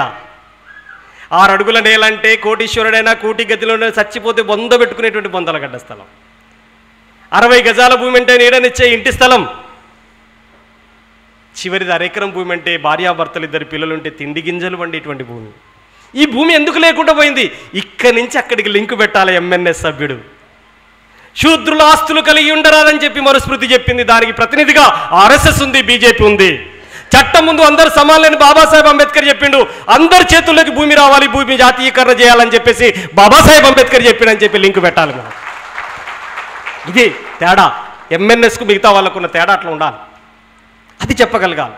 ఆ కుష్టి వ్యాధి వచ్చిందని చెప్పేసి వాళ్ళు రాకపోతే కేవీపీఎస్ అప్పుడు వరంగల్ జిల్లా సెక్రటరీగా ఉన్నాం, మన నరేష్ ఎస్ఎస్ఎఫ్ లీడర్గా ఉన్నాడు. అప్పుడు కాకతీయ యూనివర్సిటీలో ఉండేది. ఆ చుట్టుముట్టున్నటువంటి 18 మంది కార్యకర్తల్ని పిలిచి, ట్రాక్టర్ ఇస్తలేడు దూరం పోవాలంటే, 4 కిలోమీటర్ల దూరంలో ఆ శవాన్ని పూడ్చాలి. పోరంబోకు భూమి ఉందంటే ఎక్కడ ఎవడు భూమిలో పెడతారు. చెరువు ఎండితే చెర్ల పెట్టాలి, చెరువు నిండితే కట్టకు పెట్టాలి. కట్టకు పెట్టనిత్తలేరు, చెర్ల పెట్టనిత్తలేరు. కొద్ది దూరం దాకా పాడగట్టి మేము వెళ్ళి తీసుకెళ్తా ఉంటే వెనక నడిచి వచ్చారు తప్ప పాడే పట్టుకోవడానికి సిద్ధపడలే. వితిన్ ద కులంలో ఉన్న వాళ్ళు కూడా పోలే. నేను సైతం పాడబట్టుకొని 4 కిలోమీటర్ల దూరం పాడ మీద ఎత్తుకెళ్ళి ఆడ అంత్యక్రియలు జరిపించి ఆ తర్వాత వచ్చిన నిండు వర్షంలో. నేను చెప్పదలుచుకుంది ఏంటంటే ఈ విషయాన్ని అట్లా విడమర్చి మనం చెప్పగలగాలి. భూమి లేకపోవడం వల్ల, ఆస్తి లేకపోవడం వల్ల, చదువు లేకపోవడం వల్ల. చదువు దోపిడీ చేయిస్తుంది, దోపిడీని ఎదిరిస్తుంది. చదువు దోపిడీ చేయనిస్తుంది, దోపిడిని ఎదిరిస్తుంది. చదువుకు 2 రకాలు ఉంటుంది. ఎగ్జాంపుల్ చెప్తాను నేను. ఈయన నా తండ్రి, ఆ పక్కనుండి ఒక దొర. ఆ దొరకు చదువు వస్తుంది, నాకు చదువు వస్తుంది, మా నాన్నకు చదువు రాదు. బ్రిటిష్ వాళ్ళు చదువు నేర్పింది వాళ్ళకు వ్యతిరేకంగా, మాకు వ్యతిరేకంగా పోరాడమని తెలియకుండానే చెప్పినట్టు. అటనే ఆయన వచ్చి మా ఫాదర్కి చదువు రాదు కాబట్టి మాకున్న 2 ఎకరాలు ఇక్కడ రారా వెంకటయ్యనగానే పోయి సంతకం పెడుతున్నాడు. నేను దగ్గర పోయి, నాన్న ఏంటిది అంటే, సంతకం పెట్టమన్నాడు రా మన పటేల్ అనగానే, నేను చదువుకున్నా కదా, మా భూమిని అంతా వాడు గుంజుకుంటాడని తెలిసి ఆ పేపర్ చింపేసిన పోయి. నేను వాడు చదువుకొని మా భూమిని లాక్కుంటాడు, నేను చదువుకొని మా భూమిని రక్షించిన. చదువుకు 2 ఆయుధాలు ఉంటాయి. అందుకనే ఆ చదువే చదవనీయలేదు అసలే. బ్రిటిష్ వాడన్న చదువు నేర్పిండు కానీ నువ్వు అసలే చదువుకోవడానికి వీలే, 4 కోస్తే చెవులలో సీసం పోతా అన్నాడు వాడు. అదే కదా చెప్పగలగాలి మనం.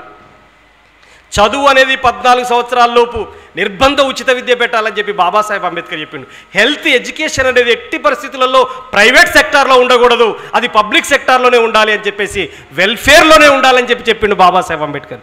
ఇట్లాంటి తేడాలతోటి మనం వివరించాలి. అందుకనే భారతదేశానికి 3 రాజ్యాంగాలు ఉన్నాయి. ఒకటి మనుస్మృతి రాజ్యాంగం, రెండోది బ్రిటిష్ ఇండియా రాజ్యాంగం, మూడోది ఇండియన్ కాన్స్టిట్యూషన్ భారత రాజ్యాంగం. వాటికి ఉన్నటువంటి డిఫరెన్స్ ఏంటో చెప్పుకుంటూ రావాలి ఎంఎన్ఎస్ సభ్యులు. ఆ రూపంలో ముందుకు సాగాల్సిన అవసరం ఉంటుంది అనేది మీ దృష్టికి తీసుకొస్తున్నాను. చివరిగా ఇప్పటికీ కులవివక్ష అంటరానితనం కొనసాగుతుంది. ఈ లక్షణాలన్నీ మీకు ఉన్నప్పటికీ ఇంకా నాకైతే కులాంతర పెళ్ళిళ్ళు జరుగుతున్నప్పుడు, కుల వివక్ష అంటరానితనం జరుగుతున్నప్పుడు నాకు ఒక వాట్సాప్లో ఓ జేఎన్యూ విద్యార్థి డప్పు కొట్టలేదని చెప్పేసి ఆయన్ని కొట్టారు, అంతే కదా. ఆ విషయం మీద ఇమ్మీడియట్లీ SC/ST కమిషన్ దగ్గర పోయినా, నాకు వీడియో పెట్టగానే. ఎక్కడైనా అప్పటికే నరేష్ పెట్టిన వీడియోని, మాట్లాడిన వీడియోని ఆ SC/ST కమిషన్ చైర్మన్ చూసిండట. చూసిన తర్వాత నేను పోయి రిప్రజెంటేషన్ ఇచ్చిన KVPS తరఫున. నేను రిప్రజెంటేషన్ ఇయ్యగానే అటు నరేష్ ఇటు ఈయన, ఆయన యూట్యూబ్లలో వస్తాడు, ఈయన యూట్యూబ్లలో వస్తాడు. ఒకేసారి ముప్పెట దాడి చేస్తున్నారని ఆ వెంకటయ్య అని చైర్మన్. ఏంటి స్కైలాబ్ అన్న ముప్పెట దాడి, నరేష్ అన్న వీడియో మాట్లాడినా నువ్వు ఎమ్మటే కాగితం పట్టుకొని రానే వచ్చినావు అని అన్నాడు. నువ్వు ఇమ్మీడియట్లీ అరెస్ట్ చేస్తావా లేదంటే 6గురిని, మనోడు వీడియో మాట్లాడుతుంటే 6గురిని అరెస్ట్ చేశారు అక్కడ. కానీ చాలామంది ఉన్నారు నిందితులు. 6గురిని ఎందుకు చేసినావు, మిగతా వాళ్ళని ఎందుకు చేయలేదని నేను కాగితం ఇచ్చిన మళ్ళా. అంటే నేను మీ దృష్టికి తీసుకురాదలుచుకుంది ఏంటంటే అట్లాంటి విషయాలు వచ్చినప్పుడు మీ వాయిస్ ద్వారానైనా తీసుకెళ్ళటం. ఇప్పటికీ కులయోక్ష అంటరాంతనం కొనసాగుతుంది. ఒక చిన్న అంశం చెప్పి ముగిస్తా. ఓకే, ఇబ్బంది మన వాళ్ళు వేదిక మీద ఉన్న వాళ్ళని ఇబ్బంది పెడుతున్నా నేను. ఒకటే చిన్న అంశం చెప్పి ముగిస్తానులే. నేను చాలామంది ఇక్కడ వరంగల్ జిల్లా నుంచి వచ్చిన మిత్రులు కూడా ఉన్నారు కదా. అప్పుడు ఉమ్మడి వరంగల్ జిల్లా మహబూబాబాద్ తాలూకా తొర్రూరు నుంచి వచ్చారు. ఆ ప్రాంతం నుంచి ఎవరైనా రాలేదుగా. తొర్రూరు దగ్గర అంబాపురం అని ఒక ఊరు ఉంటుంది. ఆ అంబాపురంలో ఎస్సీ మాదిగల్లో అందరూ డొనక వాళ్ళ ఇంటి పేరు. డొనకేనా? ఆ డొనక వాళ్ళ ఇంటి పేరు. నేను ఆ ఊరికి వెళ్ళినప్పుడు డిగ్రీ చదువుతున్నా. నేను అప్పటి నుంచే ప్రసంగాలు చేసేది. నా పక్కన నల్లగుండే అతను వచ్చిండు, నేను ఎర్రగా బక్కగా ఉన్నాను. అయితే నేను ఉపన్యాసం చేస్తుంటే వాళ్ళు పెద్ద దళిత కుటుంబాలు కదా, 500-600 మంది వచ్చి కూర్చున్నారు. ఏంటిది నా ఉపన్యాసం ఉద్దేశం ఏంటిదంటే, రేపాగి ఎల్లుండి ఆ ఊళ్ళో శివాలయం గుడి ఉంది, రాముల వారి గుడి ఉంది. ఆ గుళ్ళోకి మాదిగలకు ఎల్లో చేయటం లేదు, అంటే ఏమంటారు దాంట్లో ప్రవేశం లేదు, అందులోకి రానియట్లేరు. రాముల వారి దగ్గరికి పోవటం అవసరమా అని చెప్పేసి మనం వెనక్కి తగ్గొచ్చు, అది వేరు. కానీ ఒక సమూహాన్నే వివక్షకు గురి చేస్తున్నారు కదా. అన్న తర్వాత నేను ఉపన్యాసం కొడుతున్నా. ఈ కులంలో ఉన్నటువంటి వాళ్ళకి అయ్యగారు పిలిపించాడు. అరే ఎంకులు ఇక రా అని పిలిచిండు. పిలవగానే ఇళ్ళకెళ్ళి ఉరికిండు. మా దాంట్లో ఉపన్యాసం నేను మాట్లాడుతుంటేనే ఈయన వెంకటయ్య పోయిండు ఆడికి. ఆయన ఎంకులు అని పిలిచిండు. దాంట్లో ఉంటుంది, మన వాళ్ళకి తెలుసు. ఎంకులు ఎందుకు అనేటంటే కూడా కష్టమే ఉంది అలా. నిన్న నేను ఒక 2 సభలకు పోతే, ఒక చోట వెంకట్రామరెడ్డి సంస్మరణ సభ జరిగింది, ఇంకొక ఆయన పేరు వెంకులు సంస్మరణ సభ అని పెట్టిండు. బ్యానర్ వీకేయండి అన్న. నేను ఈ బ్యానర్ వీకేయండి అన్న. బ్యానర్ లేకుండా మాట్లాడతా, బ్యానర్ ఉంటే మాట్లాడినన్న. నేనే ముఖ్య అతిథి. ఆడో వెంకట్రామరెడ్డి, ఈయన ఎంకులు ఎందుకున్నాడు, వెంకటయ్య అని పెట్టి పట్టుకరా, అప్పుడైతే మాట్లాడతా. లేదని కూడా బ్యానర్ తీసేయి, అట్లనైనా మాట్లాడతా, కానీ ఎంకులు అంటే మాట్లాడను నేను అని చెప్పిన. ఎంకులు ఎందుకన్నా చెప్పేసానంటే దాంట్లో ఉంటుంది, శూద్రులను పొట్టి పేర్లతోటి నీచపు పేర్లతోటి పిలవాలని చెప్పి రాసి ఉంటుంది. చెప్పినాక ఇంతకుముందు నీచపు పేర్లు పెంటే ముందే. వెంకటయ్య అంటే చివరిలో అయ్యా వస్తుంది, వెంకన్న అంటే చివరిలో అన్న వస్తుంది. కాబట్టి ఎంకులు అని పిలిస్తే ఏమి రాదు, వెంకటి అంటే ఏం కాదు. వాడిని అదనా మాదిగోని అదనా మాలోని వెంకటయ్య అని పిలవాలన్నా, ఎంకన్నా అని పిలవాలన్నా, అయ్య రావద్దు అన్న రావద్దు అంటే అరే ఎంకులు వెంకటి అంటారు అన్నట్టు. కాబట్టి ఈ వెంకటయ్యను ఎంకులు ఇక రాని పిలిచిండు, పిలవగానే పోయిండు. ఏందిరా వాడే ఒక అయ్య అంటాడు ఆయన. అయ్యగారు ఏమంటాడు తెలుసా, ఒకడు కర్రోడు ఒకడు ఎర్రోడు బక్కోడు వచ్చింది, ఏం మాట్లాడతారు రా అని అన్నాడు. నేను ఎర్రోడిని, ఇంకోడు కర్రోడు మా పక్కన మహేష్ అంటారు. మా పిల్లలు వచ్చారు, మా వాళ్ళు కూడా, ఆయన పేరు మహేష్. వాడు కర్రోడు ఒకడు ఎర్రోడు వచ్చింది, ఏం మాట్లాడుతుంటే ఓ అయ్యా ఎర్రోడు అయితే లెస్స మాట్లాడుతాడు, చాలాసేపు అవుతుంది మాట్లాడబట్టి. మీరు కూడా అనుకుంటాను అల్లనే, నేనే ఎర్రోడిని అక్కడ మాట్లాడేటోని. ఏం లెస్స మాట్లాడుతాడయ్యా. ఏమన్నాడో తెలుసా అయ్యా, ఎల్లుండాట ఆడోళ్ళందరినీ నెత్తిలీర పోసుకోమంటాడు, మొగోళ్ళందరినీ స్నానాలు చేసి కొత్త బట్టలు వేసుకొని గుళ్ళేకి పోవాలంటాడు అయ్యా. మరి ఎప్పుడు పోతారా అంటే ఎల్లుండే పోతారట అనగానే డప్పు సాటింపు చేయాలరా అన్నాడు. మా పాలకే వచ్చిందయ్యా అన్నాడు. ఎంతరా అంటే 20 రూపాయలు అయ్యా డప్పు కొడితే అన్నాడు. 20 రూపాయలు ఇచ్చిండు, డప్పు స్టార్ట్ చేసిండు. ఏమని స్టార్ట్ చేసిండో తెలుసా డప్పు, ఓ ఇన్నోళ్ళెవరో ఈయనోళ్ళెవరో ఎల్లుండి మాదిగొల్లి గుళ్ళెకి పోతాడట అయ్యా, వాళ్ళే కనుక గుళ్ళెకి పోతే దేవుడు గుళ్ళెకి వెళ్ళిపోతాడయ్యో అని చెప్పి డప్పు సాటింపు చేసిండు. డప్పు సాటింపు చేసిండు. డప్పు సాటింపు చేసిన తర్వాత నాకు వినపడ్డది ఆ విషయం. స్కైలాబర్న అది అని ఉపన్యాసం ఆపి నా పక్కన ఉన్నాయని వినవంటాడు. మళ్ళా సౌండ్ వచ్చింది, ఇదే ఇప్పుడు మాట్లాడింది.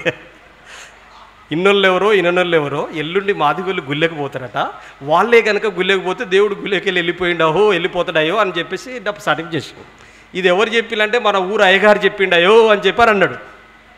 నా ఉపన్యాసం ఆగలేదు. ఈలోపు డిఎస్పీకి, ఎంఆర్ఓకి, ఎండోమెంట్ ఆఫీసర్కి రిప్రజెంటేషన్స్ ఇచ్చినాను, అవన్నీ చేసినాం. తర్వాత మరుసటి రోజు వచ్చింది, ఎస్సీలంతా కట్టు మీద ఉన్నారు, నెత్తిలీర పోసుకున్నారు. నెత్తిలీర పోసుకోవటం అంటే అర్థం తెలుసా మీకు? మొత్తం స్నానం చేసిన తర్వాత జుట్టేసుకోకుండా తల ఆరబెట్టడం. మహిళలు నెత్తి ఈర పోసుకోవటం అంటే తెలిసిన, అట్లనే వదిలేస్తారు, లూజ్ హెయిర్ చేయటం.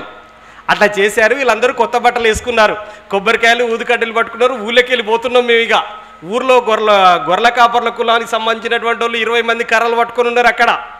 ఇది 500-600 మంది ఉండే, వాళ్ళు కర్రలు ఎత్తేసి ఎటో వెళ్ళిపోయి.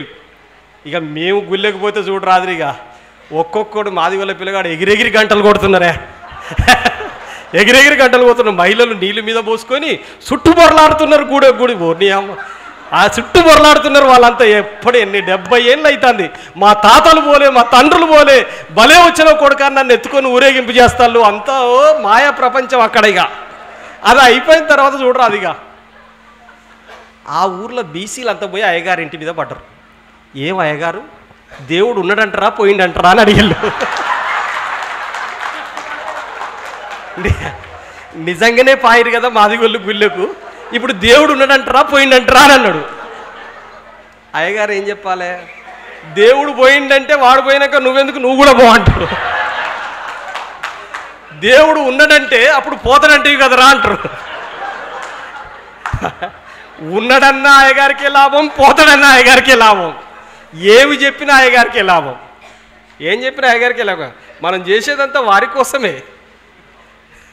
మనం చేసేదంతా వారి కోసమే. మన పుట్టుక నుంచి చావు, మన తర్వాత తరాలు కూడా మన కష్టార్జితాన్ని దోపిడీ చేయటమే అని పని. కాబట్టి ఏం చెప్పిండు తెలుసా, దేవుడు మైలబడ్డది, అర్చన చేయాలి, అభిషేకం చేయాలని చెప్పి కాబట్టి ఇంటికి 5 కేజీల బియ్యం, ఉప్పుతో 9 అని దాన్ని చెప్పాను. మాదిగొల్లు గుళ్ళెకు పోయినందుకు రాబోయే 10 ఏళ్ళు బతికి అంత సొమ్మొచ్చి పడ్డది అయ్యగారింటి మీద. ఒకడే కుటుంబం కదా, ఏమి జరిగినా అయ్యగారికే లాభం. అట్లాంటి డిస్క్రిమినేషన్ చూస్తాం. కల్లారా చూసినోని నేను. ఆ అడ్డుకున్న పిల్లల కేసులు అయితే అని చెప్పి భయపడి వెళ్ళిపోయిన తర్వాత వాళ్ళు కలిశారు. ఆ తర్వాత వాళ్ళకు కూడా అర్థం చేయించిన ఇట్లాంటి కులవివక్ష ఇంకా లేదు అని చెప్పేసి అనుకోవడానికి వీలు. చాకలి అంటే తక్కువ కులమే కదా, మాదిగంటే తక్కువ కులమే కదా. ఈ కల్వకుర్తి దగ్గర మహబూబ్నగర్ జిల్లా వాళ్ళు వచ్చారు కదా, సాకలి గుడిసెలు అని చెప్పేసి ఒక ఊరు ఉంటుంది. మహబూబ్నగర్ జిల్లా వంగూరు, అదే నాగర్ కర్నూలు కిందకు వస్తుంది. ఇప్పుడు అది వంగూరు మండలం పక్కనే సాకలి గుడిసెలు, ఊరు పేరే సాకలి గుడిసెలు. సాకలి కోనారావుపేట, కామారెడ్డి, సంగారెడ్డి, రంగారెడ్డి పేర్లు ఉంటాయి కదా, వెంకట్రావు పెళ్ళి, ఇట్లాంటి పేర్లు ఉంటాయి. మాదిగ వారిపేట అని ఎక్కడ ఉంటుందా, మాలవారిపేట అని ఉంటుందా? ఉండదు. అట్లనే ఆ సాకలి గుడిసెలు ఊరి పేరు. 2 కులాలు, సాకలు మాదిగోళ్ళు ఇద్దరే ఉన్నారు. ఇక మిగతా వాళ్ళు ఒక్కొక్క ఇల్లు ఉంటుంది. ఆ ఊర్లోనాట ఆడ ఆంజనేయుని గుడి ఉంటే మాదిగోళ్ళు రావడానికి వీల్లేదని చెప్పి చట్టం చేసిండు సాకలు ఆ ఊళ్ళో. ఇది ఎక్కడి కథ, వాళ్ళు పొద్దుస్తమానం బట్టలు ఉత్తుకొని సాకలు అన్నవని వాళ్ళు ఆడుకుంటోళ్ళు, వీళ్ళు చెప్పులు కుడితే ఊళ్ళల్లో ఇళ్ళకే రానియరు. వీళ్ళని ఇద్దరు అంటారు, ఏంటరా పరిస్థితి అని చెప్పేసి ఒకరోజు నేనే పోదామని చెప్పి ఊళ్ళోకి పోయినా. కూర్చున్నప్పుడే మాదిగోళ్ళు వాళ్ళు తక్కువ కులపలు, వాళ్ళతో మేమేందా మాట్లాడేదని ఒక ఆయన సీరియస్గానే వస్తాడు ఏకంగా. అరే నేను ఒక రెడ్డితోటి, ఒక బ్రాహ్మణుడితో, ఒక కమ్మతోటో యుద్ధం చేయలేను రా ఆయన, చేతగాని మీతోటి చేయలేను నేను.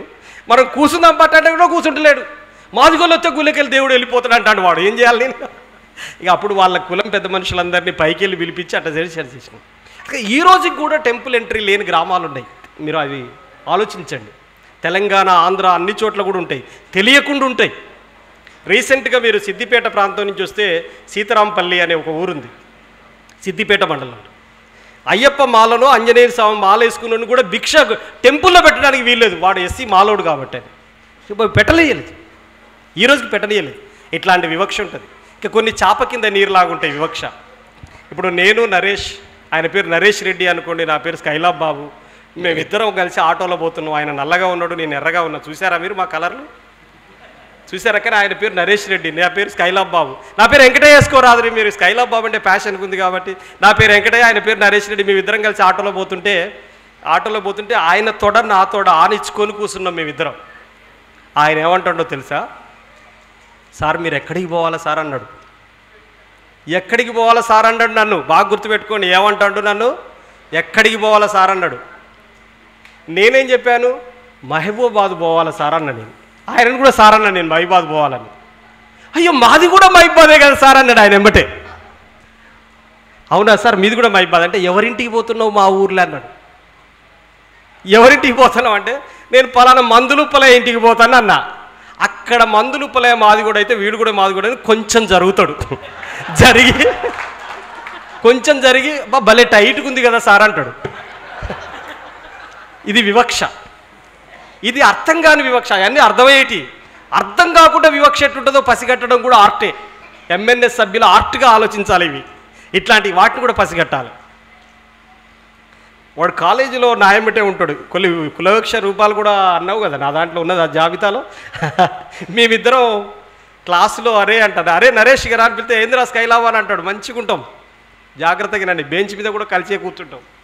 మా అమ్మ టిఫిన్ బాక్స్ పెట్టి పంపుతుంది, వాళ్ళ అమ్మ టిఫిన్ బాక్స్ పెట్టి పంపుతుంది. పంపిన తర్వాత కలిసే తింటాం, అక్కడ అన్నీ చేస్తాం. కానీ ఇంటికి పోయిన తర్వాత నరేష్ రెడ్డి ఏమంటాడో తెలుసు, అరే నరేష్ రెడ్డి అని కూడా నేను పోగానే ఇంట్లోకి వెళ్ళి బయటకు వస్తాడు.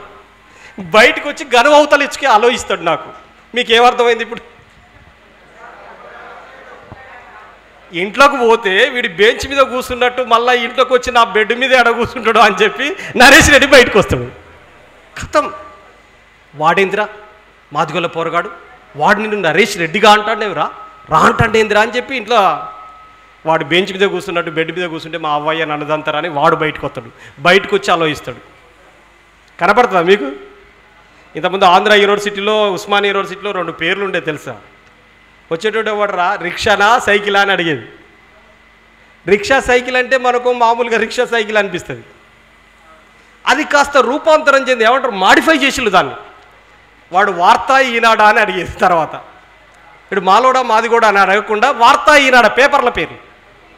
వార్త అంటే మాల, ఈనాడు అంటే మాదిగా, 2 పేర్లతోటి పిలిచేది. వచ్చేటోడు వాడా అని చెప్పేసి పిలిచేటువంటి పరిస్థితి ఉండేది. నేను మన యక్షిల పార్క్ దగ్గర ఆఫీస్ ఉన్నప్పుడు నరేష్ వచ్చిండు నా దగ్గరికి. ఒక టీచర్ బాలకృష్ణయ్య శాస్త్రి అని ఒక టీచర్ వచ్చేది.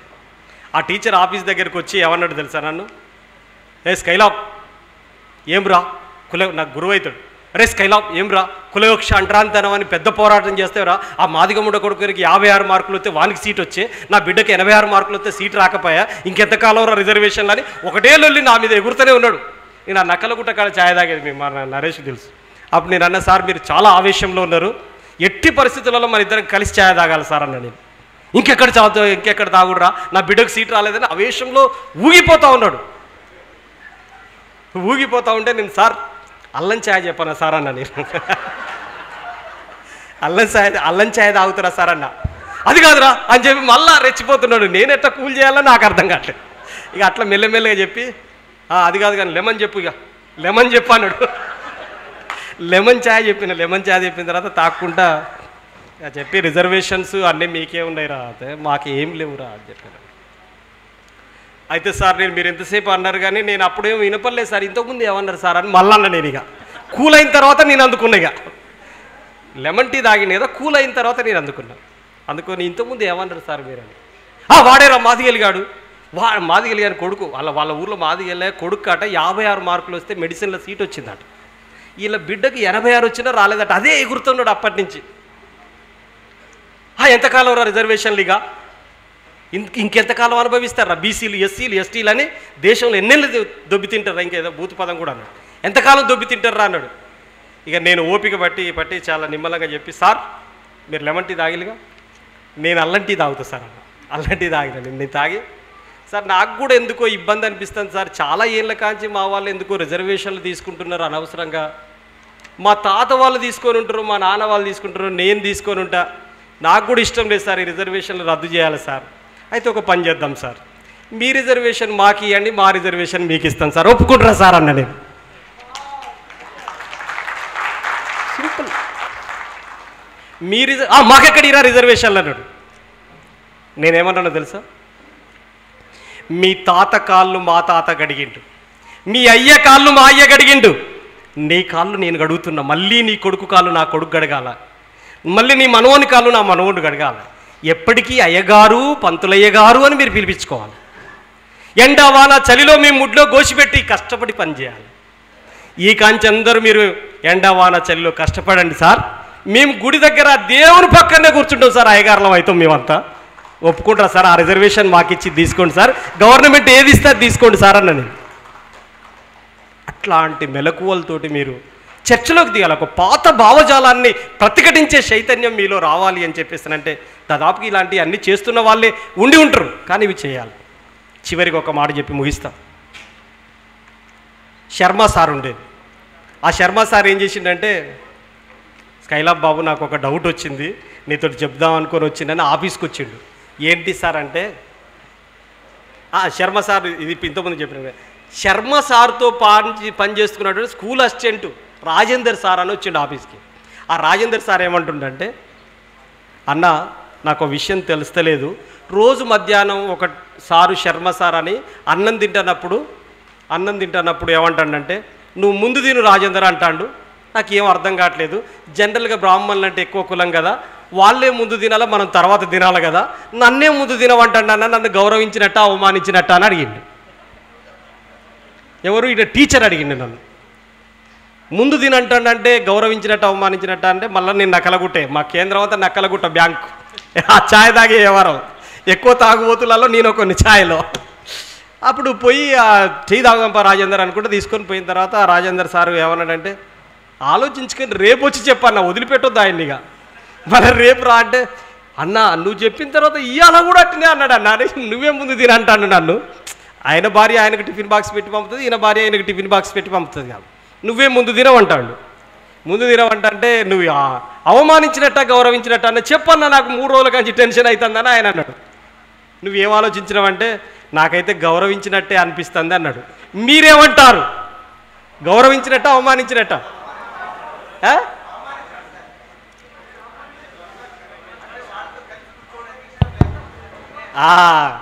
ఇక్కడ ఒకటే విషయం గుర్తుపెట్టుకోండి, ముందు తినవంటండు అంటే చాలా ఘోరంగా అవమానించినట్టు. ఎందుకంటే నువ్వు నేను కలిసి తింటావురా అనేది నెంబర్ 1. నెంబర్ 2, నా కూర తక్కువ పడితే నీ కూర వేయాల్సి వస్తుంది, నీకు బువ్వ తక్కువ పడితే నా బువ్వ వేయాల్సి వస్తుంది. కాబట్టి మన ఇద్దరం కలిసి తింటానికి వీలేదు. నువ్వు అదనా శూద్రుడివి కాబట్టి నువ్వు ముందే తింటే నీ పని వెళ్ళిపోద్ది. కాబట్టి క్లోజ్, అది అర్థం కాకుండా ఉంటుంది. కాబట్టి ముందు తినవని చెప్పేసి అన్నటువంటి కలిసి తినడానికి అంగీకరించకపోవడం, నువ్వు నేను సమానం కాదని చెప్పడం, అంటే నువ్వు ముందు తినేస్తే నేను తర్వాత తింటా, నేను ఒక రూమ్లో తింటా పోయి. ఇది ఇట్లాంటి అంటే ఏమంటారంటే ఇట్లాంటి కనిపించని వివక్షలు ఇంకా కొనసాగుతున్నాయి. వీటన్నిటికీ వ్యతిరేకంగా ఇంకా ప్రయత్నం చేయాలి. ఇప్పుడు ఇంతెందుకు మధ్యాహ్న భోజనం వండితే ముక్కు పచ్చలారని పిల్లలు కూడా చెప్తున్నారు. ఆ ఎస్సీ డ్వాక్రా గ్రూపుల వాళ్ళు వండితే మేము తినవని ప్లేట్లు పైకి లేబెట్టండి అంటే ప్లేట్లు పైకి పెట్టి లేబెట్టారు తెలంగాణలో, వాళ్ళ కోసం, వాళ్ళ అవకాశాల కోసం. అంతే కదా, ఈరోజు కూడా వివక్ష కొనసాగుతూనే ఉంది కదా. అట్లాంటిది విద్యా సంస్థలలో అనేక సంస్థలలో కొనసాగుతుంది. అందుకని కులం ఉన్నంత కాలం కొనసాగే కులవివక్షకు వ్యతిరేకంగా కూడా ఎంఎన్ఎస్ కృషి చేయాల్సిన అవసరం ఉంటుంది.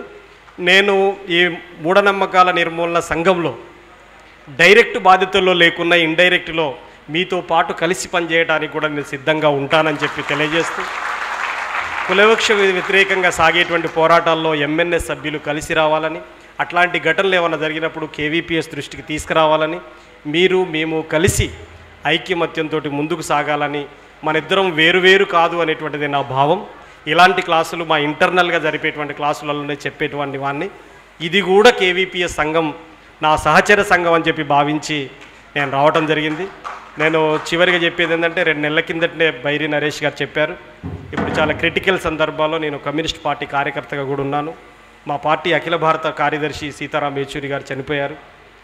ఆ సంతాప సభల్లో ఉన్నాను బిజీగా. రెండోది తెలంగాణ రైతాంగ సాయుధ పోరాట వారోత్సవాలు జరుగుతున్నాయి, అందులో కూడా బిజీగా ఉన్నాను. వాటన్నిటిని వదులుకొని ముందే చెప్పినటువంటి అంశం కాబట్టి ఇక్కడికే రావాలనే ఉద్దేశంతో ఇక్కడికి రావడం జరిగింది.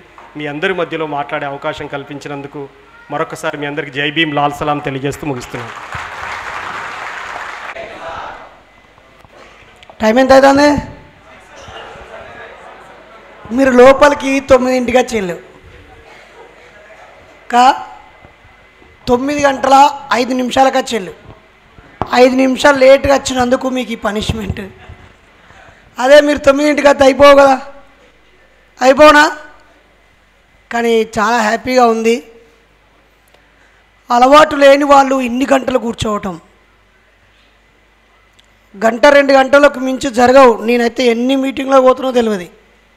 ఒక పెద్ద వక్తను చూసి వస్తారు, ఆ స్పీచ్ టైంలోనే ఉంటారు, ఆ తర్వాత బిస్కెట్ ఎవ్వరు ఉంటాడు ఆడ చాలా మీటింగ్లకి.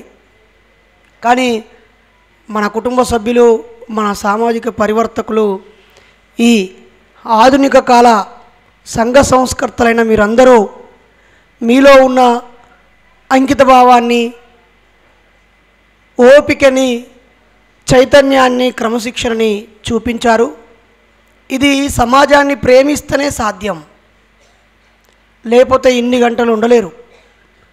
నిన్న నుంచి ఇప్పటి వరకు ఏ ఒక్కరు కూడా వినోదం కోసమో, విలాసం కోసమో, జల్సా కోసమో, సరదా కోసమో, సంబరం కోసమో తాపత్రయపడలేదు.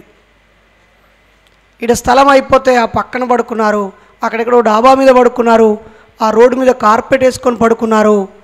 నిజంగా హ్యాట్స్ ఆఫ్. మరి ఈరోజు ఒక్కసారి క్రాస్ చెక్ చేసుకుందాం. పొద్దున్నే ఫస్ట్ ఈ జిల్లా అధ్యక్షులని, ముఖ్య నాయకులందరినీ ఎప్పుడు అవమానపడుతూ నా వీడియోనో, స్కైలాబ్ అన్న వీడియోనో, పెన్మచ్చ సుబ్బరాజు గారి వీడియోనో, రెంజల రాయేష్ అన్నదో, కదే కృష్ణ అన్నదో, బాబు గోగినేని సార్దో, ఎవరిదో ఒకరిది చైతన్య మత్స దేవేంద్ర అన్నదో, ఇంకెవరిదో ఏదైనా వీడియో స్టేటస్ పెట్టగానే మీ ప్రాణ స్నేహితులు కూడా మిమ్మల్ని అనేక అవమాన పదాలతో మిమ్మల్ని ఇబ్బంది పెట్టిన సందర్భాలే ఉంటాయి. అలాగే సోషల్ మీడియా పెడితే అసలు వాడు సంబంధమే లేనివాడు ఒక పెద్ద బ్యాచ్ వచ్చి మిమ్మల్ని కించపరుస్తూ చాలా కామెంట్లు పెడుతూ మీరు బాధపడి ఉంటారని. అరే, మనం బాధలు అవమానాలే కాదు, మనలాంటి వాళ్ళ మధ్యలో సన్మానాలు కూడా ఉంటాయి అని మీ అందరికీ రుచి చూపించడం కోసమే అన్ని జిల్లాల బాధ్యులకి 9 గంటల నుంచి దాదాపు గంటన్నర పాటు ప్రతి ఒక్కరికి సన్మానించి అది మా బాధ్యత ఫీల్ అయి చేసుకోవడం జరిగింది. మీకు తెలుసో లేదో, ఇందులో ఒక 760 కుర్చీలు వేసాం, పైన ఒక 40 కుర్చీలు వేసాం. ఇంకా 150 మంది మీ పిల్లలు పొద్దున్నుంచి ఆటల్లో తడిసి ముద్దయిపోతున్నారు. అక్కడ ఒక్కసారైనా మీ దగ్గరికి వచ్చిరా? వాళ్ళకి సంబంధించిన ఒక 20 మంది టీం చేస్తుంది అక్కడ. అలాగే మన వంటల ఖర్చులు తగ్గించడం కోసం మన ముఖ్యమైన వ్యక్తులందరూ అక్కడ పాత్రలు శుభ్రం చేస్తూ పని చేసుకుంటూ ఉన్నారు. పొద్దున మున్సిపాలిటీ వాళ్ళ డస్ట్బిన్ని ఎత్తుకుపోవడానికి, పెద్ద ఫంక్షన్ కదా, డే అండ్ నైట్ ఫంక్షన్ కదా, ఒక్క ఫంక్షన్ ఎత్తిపోయడానికి మాకు 5,000 ఇస్తారు. మరి మీది రోజుకు 2,000 చొప్పున 10,000, 3 రోజులకి 30,000 ఇస్తే మేము మా మున్సిపల్ వ్యాన్ అక్కడ తెచ్చి మొత్తం ఎత్తి పారబోతామన్నారు. ఎన్ని వేలు ఇస్తే? కానీ మన వాళ్ళు ఎవరో ఇద్దరు నించోర్రి అటొచ్చాయి ఇటొచ్చాయి పట్టుకొని పోయి, అన్న 1000 మంది మేము 3 పూటలు తింటే 3 కూడా చెత్త వాళ్ళేదన్నా అన్నారు. 3 కూడా చెత్త వాళ్ళే అట్లా పట్టుకుపోయి ఆడ పడబోసి వచ్చారు. Really great. మరి ఆ తర్వాత వరుసగా చాలా పెద్ద పెద్ద ప్రసంగాలు. వీళ్ళందరికీ కూడా నేను ముందే మీకు ఏ విషయాలు చెప్పాలో గంటల తరబడి చర్చించాను. ఏ అంశం మీద మాట్లాడుతారో ఈరోజు డిస్ప్లే చేయలే. నిన్న డిస్ప్లే చేశాం, అది కూడా అర్ధరాత్రి. అందులో నుంచి రాజేష్ అన్న, వడగిరి నాగరాజయ్య గారు, మన సుధాకర్ నాయక్ గారు, నిన్నటి ముగ్గురు మనం ఈ రోజుకు వాళ్ళని షిఫ్ట్ చేసుకున్నాం. నిన్న ఎర్లీగా రాకపోవడమో, లేదా నిన్న వక్తలు ఎమోషనల్గా ముందుకు వెళ్ళిపోవడమో, లేదా సిచ్యువేషన్ డిమాండ్ చేయడమో జరిగింది. కానీ మైండ్ గుర్తుపెట్టుకోండి, వాళ్ళంతా అనుభవజ్ఞులే, జ్ఞాన సంపన్నులే. వాళ్ళ ప్రతి మాట అవసరమే. ఎదుటి వాళ్ళు మాట్లాడేటప్పుడు ఒకవేళ తప్పు అయితే ఆ తప్పును అర్థం చేసుకొని సరిదిద్దడం కోసం వినాలే. ఇంతకు ముందు విన్నదే మళ్ళీ వింటే కొత్త కోణంలో వినాలే. అది చెత్తగా ఉంటే తిరిగి నేను ఇలా ఇవ్వకూడదని నేర్చుకోవాలి, కానీ వినాలే. వినకపోతే ఏది అర్థం కాదు. ఒక సినిమాది గూఢాచారి అనుకుంటా, నువ్వు ఏమున్నదని చూస్తున్నావు, నేను ఏ ఆధారం దొరుకుద్దని అన్వేషిస్తున్నాను, నువ్వు చూస్తున్నావు నేను అన్వేషిస్తున్నాను అంటాడు. కాబట్టి మనం చూడడం కాదు అన్వేషించాలని స్కైలాబ్ బాబా అన్న చెప్పాడు మనకి. ఆయన చెప్పిన ప్రతి మాట మన గుండెకు తాకేలాగా, మనకే చెప్పినట్టుగా, మన ఇంటి పక్కకు ఉంటే ఆ విషయం జరిగినట్టుగా, జరిగిన వాటి ఆధారాలతో, ఘటనలతో వివరించాడు. కాబట్టి ఆధారాలు లేకుండా మీరెవ్వరూ మాట్లాడొద్దు. గాలి మాటల ఆ దేవుళ్ళను నమ్మే వాళ్ళ మాటలకి మన మాటలకి తేడా ఉండాలి. అది ఎప్పుడు సాధ్యం? 1-4 సార్లు చెక్ చేసుకుంటే సాధ్యం. అసలు రీచ్ అవుతుందా లేదా చెప్పడం ఎవడైనా చెప్తాడు, ఆడ రీచ్ అవ్వాలి. కక్కేస్తే నా కడుపులోది బయటపడిపోతేమో, కానీ డైజెషన్ అవ్వాలి కదా, లోపలేసింది అరుగుతనేమో కింది నుంచి వస్తుంది, అరగకపోతే మీది నుంచి వస్తుంది. మరి మీరు కింది నుంచి పంపిస్తారా, అరిగించుకొని కాసేపు ఉంచుకొని అరగకుండా కక్కేస్తారా? మీ చేతుల్లోనే ఉంది. గడిచిన 9 రోజులు మీరందరూ కూడా 9 రోజులు పురిటి నొప్పుల బాధపడ్డారు. 9 రోజులు, 9 మాసాలైతే 9 దినాలు 9 రాత్రులు. మీ ఇంటి పక్క పొంటి లౌడ్ స్పీకర్తో వినాయకుడి మైకు మోగుతూ ఉంటే మీకు లోపల మండి ఉంటుంది. నిజమేనా? పనికి మాలిన ప్రతి వ్యక్తి ఆడ గౌరవం పొందుతూ ఫ్లెక్సీలు వేసుకొని కథలు చేస్తూ ఉంటే వాడి క్యారెక్టర్ ఏంటి, వాడు వేసేదేంటని ఒళ్ళు చీదరించుకొని ఉంటారు. మీ ముందే డబ్బు వృధా అవుతుంటే ఒళ్ళు మండి ఉంటుంది. భరించలేని కంపరంలో ఏదో ఒక కామెంట్ పెడితే చికాకులు పడతామనే భయంతో ఉండి ఉంటారు. ఏం చేస్తే ఏమైందో తెలియకుండా ప్రతి సంవత్సరము ఆ నవరాత్రులు, ఈ నవరాత్రులు, దుర్గా నవరాత్రులు, గణేష్ నవరాత్రులు 9 అంటే 2 సార్లు ప్రతి నాస్తికుడు పురిటి నొప్పుల బాధపడుతున్నాడు. 9 మాసాలు మోసిన బాధలను. నిజమేనా కాదా? మీ ఇంట్లో వాళ్ళు కూడా మిమ్మల్ని బాధ పెట్టిన సందర్భం, నీకెందుకు రాని స్పందించకుండా ఉండే బదులు చచ్చిపోవడం మేలు. నువ్వు ఉండేందుకు? దయచేసి మనం గీసుకున్న చిన్న గుండంలో నుంచి బయటకు వద్దాం.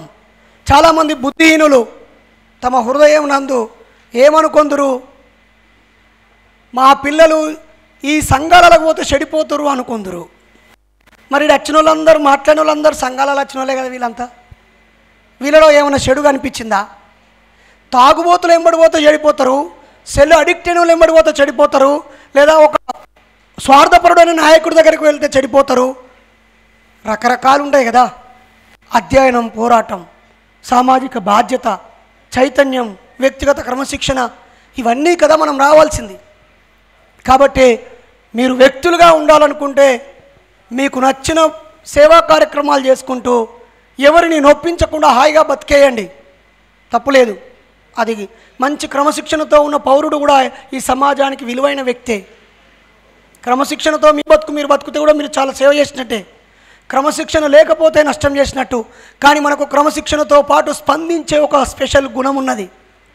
దానిని చాలా జాగ్రత్తగా స్పందించాలని మనం నిర్లక్ష్యం చేయడం చాలా దుర్మార్గం. ఒక పనికిమాలినోడు చేతిలో ఉన్న 1000 రూపాయల కన్నా మన జోబులో ఉన్న 100 రూపాయలు చాలా విలువైనయే.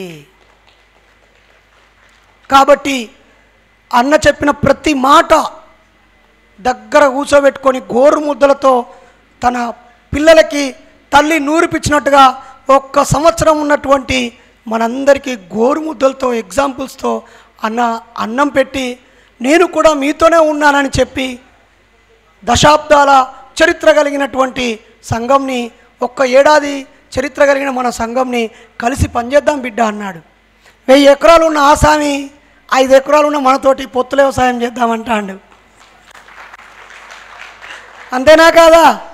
నిన్నగాక మొన్ననే స్టీల్ ప్లాంట్లో వేలాది మందితో ఆల్ ఇండియా కాన్ఫరెన్స్ జరిగింది. వాళ్ళది వేలాది మంది సైనికులు, పెద్ద పెద్దవాళ్ళు. నిన్న వచ్చాడు కదా ఒక ఎమ్మెల్సీ గారు, ఎంత సింపుల్గా వచ్చారా లేదా? కాబట్టి మనం చూసి నేర్చుకోవాల్సినవి, ప్రయాణిస్తూ నేర్చుకోవాల్సినవి చాలా ఉంటాయి మిత్రులారా. ఆ క్రమంలోనే ఈరోజు ప్రొఫెసర్ కాశీం సారు ఒక చక్కటి ప్రత్యేకమైన, నేనైతే ఆయన క్లాసులు ఇద్దరం కలిసి ఒక 200 మీటింగులలో పక్కపొండు కూర్చొని ఉంటాం.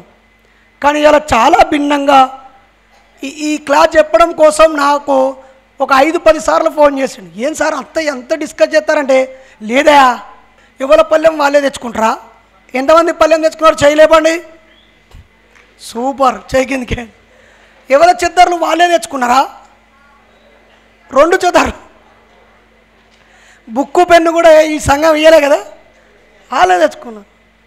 అరే అంత అరుదైన క్యారెక్టర్ ఉన్న వాళ్ళు వస్తున్నారు కాబట్టి నేనేదో అంబేద్కర్ గురించి 4 మాటలు, లేకపోతే సామాజిక ఉద్యమాల గురించి 4 మాటలు కాదు, స్పెసిఫిక్గా ప్రిపేర్ అయ్యి వస్తాను. నరేష్, మిగతా సంఘాల కార్యకర్తలు, నాయకుల కంటే మీ వాళ్ళు చాలా స్పెషల్ అని చెప్పి ఆయన వాళ్ళ విరసం సమావేశాలు ఉన్నా కూడా వచ్చాడు. అసలు మీరు గమనించరా, ప్రతి వక్త చాలా విలువైన ఏదో ఒక సంఘం మీటింగ్ను వదులుకొనే వచ్చారు.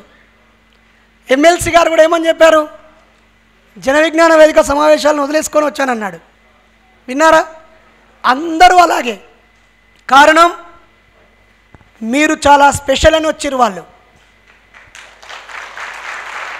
ఆ స్పెషాలిటీ మిస్ అయితే నేను కూడా ఇప్పుడే బహిరంగంగా చెప్తున్నా, ఈ సంఘానికి ఫౌండర్ని కాబట్టి చెప్తున్నా, నేను కలుషితమైన నాడు నన్ను ప్రశ్నించాల్సిన వాళ్ళు కూడా మీరే. ఈరోజు ఈ సభలకి డబ్బులు ఇచ్చినా ఇవ్వకున్నా మీకు వచ్చే 3 రోజుల 3,000 రూపాయలు వదులుకొని జోబులోంచి మరో 1,000 రూపాయలు ఖర్చు పెట్టుకొని వచ్చారంటే రాని వాళ్ళు 500 200 వేసారు సంఘానికి, కానీ మీరు వచ్చిన వాళ్ళందరూ 5,000 ఇచ్చారు. నిజమా కాదా? కానీ 50,000 స్ఫూర్తిని మాత్రం తీసుకున్నారు. ఈ చెవులో తీసుకొని ఈ చెవులో వదిలేసి 500 కావద్దు మా వాళ్ళు. ఇట్లానే ఇక మీరే నేర్చుకొని, ఒక ఆయన పెద్ద మనిషి, నేను నిత్య విద్యార్థిని, నేను చదువుతూనే ఉంటాను. ఏం చేస్తావే చదువుకున్నట్టే? తెలుసుకోవాలి కదా చచ్చిపోయాక. అరే తెలుసుకోడు ఎందుకే? నీకు 70 ఏళ్ళ వయసు వచ్చింది, తెలియజెప్పవా? ఇక నువ్వు నేర్చుకునేది చెప్పవా? ఇక ఇంకెప్పుడు చెప్తావు? అలా కాదు, ఈ వయసు వచ్చేదాకానేమో ఇంటర్మీడియట్ చదివేదాకానేమో గాలేశం, ఇంటర్లోకి రాగానే చాలా టైట్ పొజిషన్ అని చెప్పేసి అలా మిక్సీ పెట్టి రుద్దుతాడు. డిగ్రీకి వచ్చిన తర్వాతనేమో వాని ఎంజాయ్కి టైం ఇస్తాడు, కానీ ఈ సామాజిక బాధ్యతలకి టైం ఇయ్యాడు. ఆ తర్వాత యూనివర్సిటీకి పోయినాక పోటీ పరీక్షలు అంటాడు. ఆ యూనివర్సిటీ చదివైపోయాక పోటీ కోసం 2-3 ఏళ్ళు ఎవరికి సంబంధం లేకుండా చదువుతాడు. జాబ్ వచ్చిన తర్వాత ప్రొబేషన్ 3 ఏళ్ళు అని చెప్పి అన్నే ఉంటాడు ఆడిగా. ఈలోపు నేనేం మీటింగ్కి రాకూడదు, ఇదేదో నిషేధ సంఘం లెక్క బిహేవ్ చేస్తాడు. ఆ జాబ్ వచ్చినాక కూడా వాడు రాడు. పోనీ ఆ జాబు పర్మనెంట్ అయింది, ఇప్పుడైనా అంటే ఈలోపు పెళ్ళి చేసుకుంటాడు. పెళ్ళి చేసుకున్నాక ఓ ఫ్లాట్ కొనుక్కుంటాడు, ఓ కారు కొనుక్కుంటాడు, ఈఎంఐ పెట్టుకుంటాడు. ఆడు సంఘానికి 500 ఇయ్యడు, వారానికి ఒక్కసారి ఆదివారం వస్తుందని ఆ ఆదివారం కూడా సమాజానికి ఇయ్యడు. మనమందరం బిజినెస్లే చేయాలా, ఆర్థిక వ్యవస్థలను అర్థం చేసుకోవాలా, జ్ఞానం ఆధారంగా వ్యాపారాలు చేయాలా, రకరకాలుగా డబ్బు సంపాదించే ఉద్యోగాల వైపు వెళ్ళిపోవాలి. మనం ఉద్యోగాలు ఇచ్చేటోళ్ళుగా తయారైపోవాలి. అప్పుడు నీ దగ్గర పనిచేసే 20 మంది అన్నా నీ భావాజాలానికి వాడు రెస్పెక్ట్ చేస్తాడు. అవునా కాదా? నిజమే, ఓపెన్గా చెప్తున్నాం. ఉద్యోగాల్లో ఉంటూ కూడా సమాజానికి సేవ చేసే వాళ్ళు ఉంటారు. మన సంఘంలో అలా చాలామంది ఉన్నారు. ఎంతమంది ఉద్యోగస్తులు, టీచర్లు ఇందులో భాగస్వామి అయ్యారు? ఒక్కసారి చేయలేపండి. జై భీమ్. చూసారా, పైకి లేపుంచండి. నిజానికైతే మీరు ఉద్యోగస్తులు, టీచర్లు కదా, రకరకాల ఉద్యోగాలు కదా, మీ తోటి ఉద్యోగులు ఇలా 3 రోజులు ఉండడానికి ఎక్కడైనా పోయిన సందర్భం ఉంటుందా? ఉండదు. సో ఆ డిఫరెంట్ వీటిని కూడా చూపించాలా. ఇంకా రానున్న రోజుల్లో గవర్నమెంట్ ఉద్యోగాలు ఎలాగ ఉండవు కాబట్టి ఆధునిక మార్గాలను అన్వేషిస్తూ పిల్లలను విజ్ఞానవంతులుగా, ఆర్థికంగా డబ్బు సంపాదించే వ్యక్తులుగా, స్పందించే వ్యక్తులుగా, డబ్బు విలువ, శ్రమ విలువ, అమ్మా నాన్న విలువ, కుటుంబం విలువ, సమాజంతో ఉండే అనుబంధం విలువని అర్థం చేయిస్తూ పెంచాలని మీ అందరినీ కోరుతూ జై భీమ్.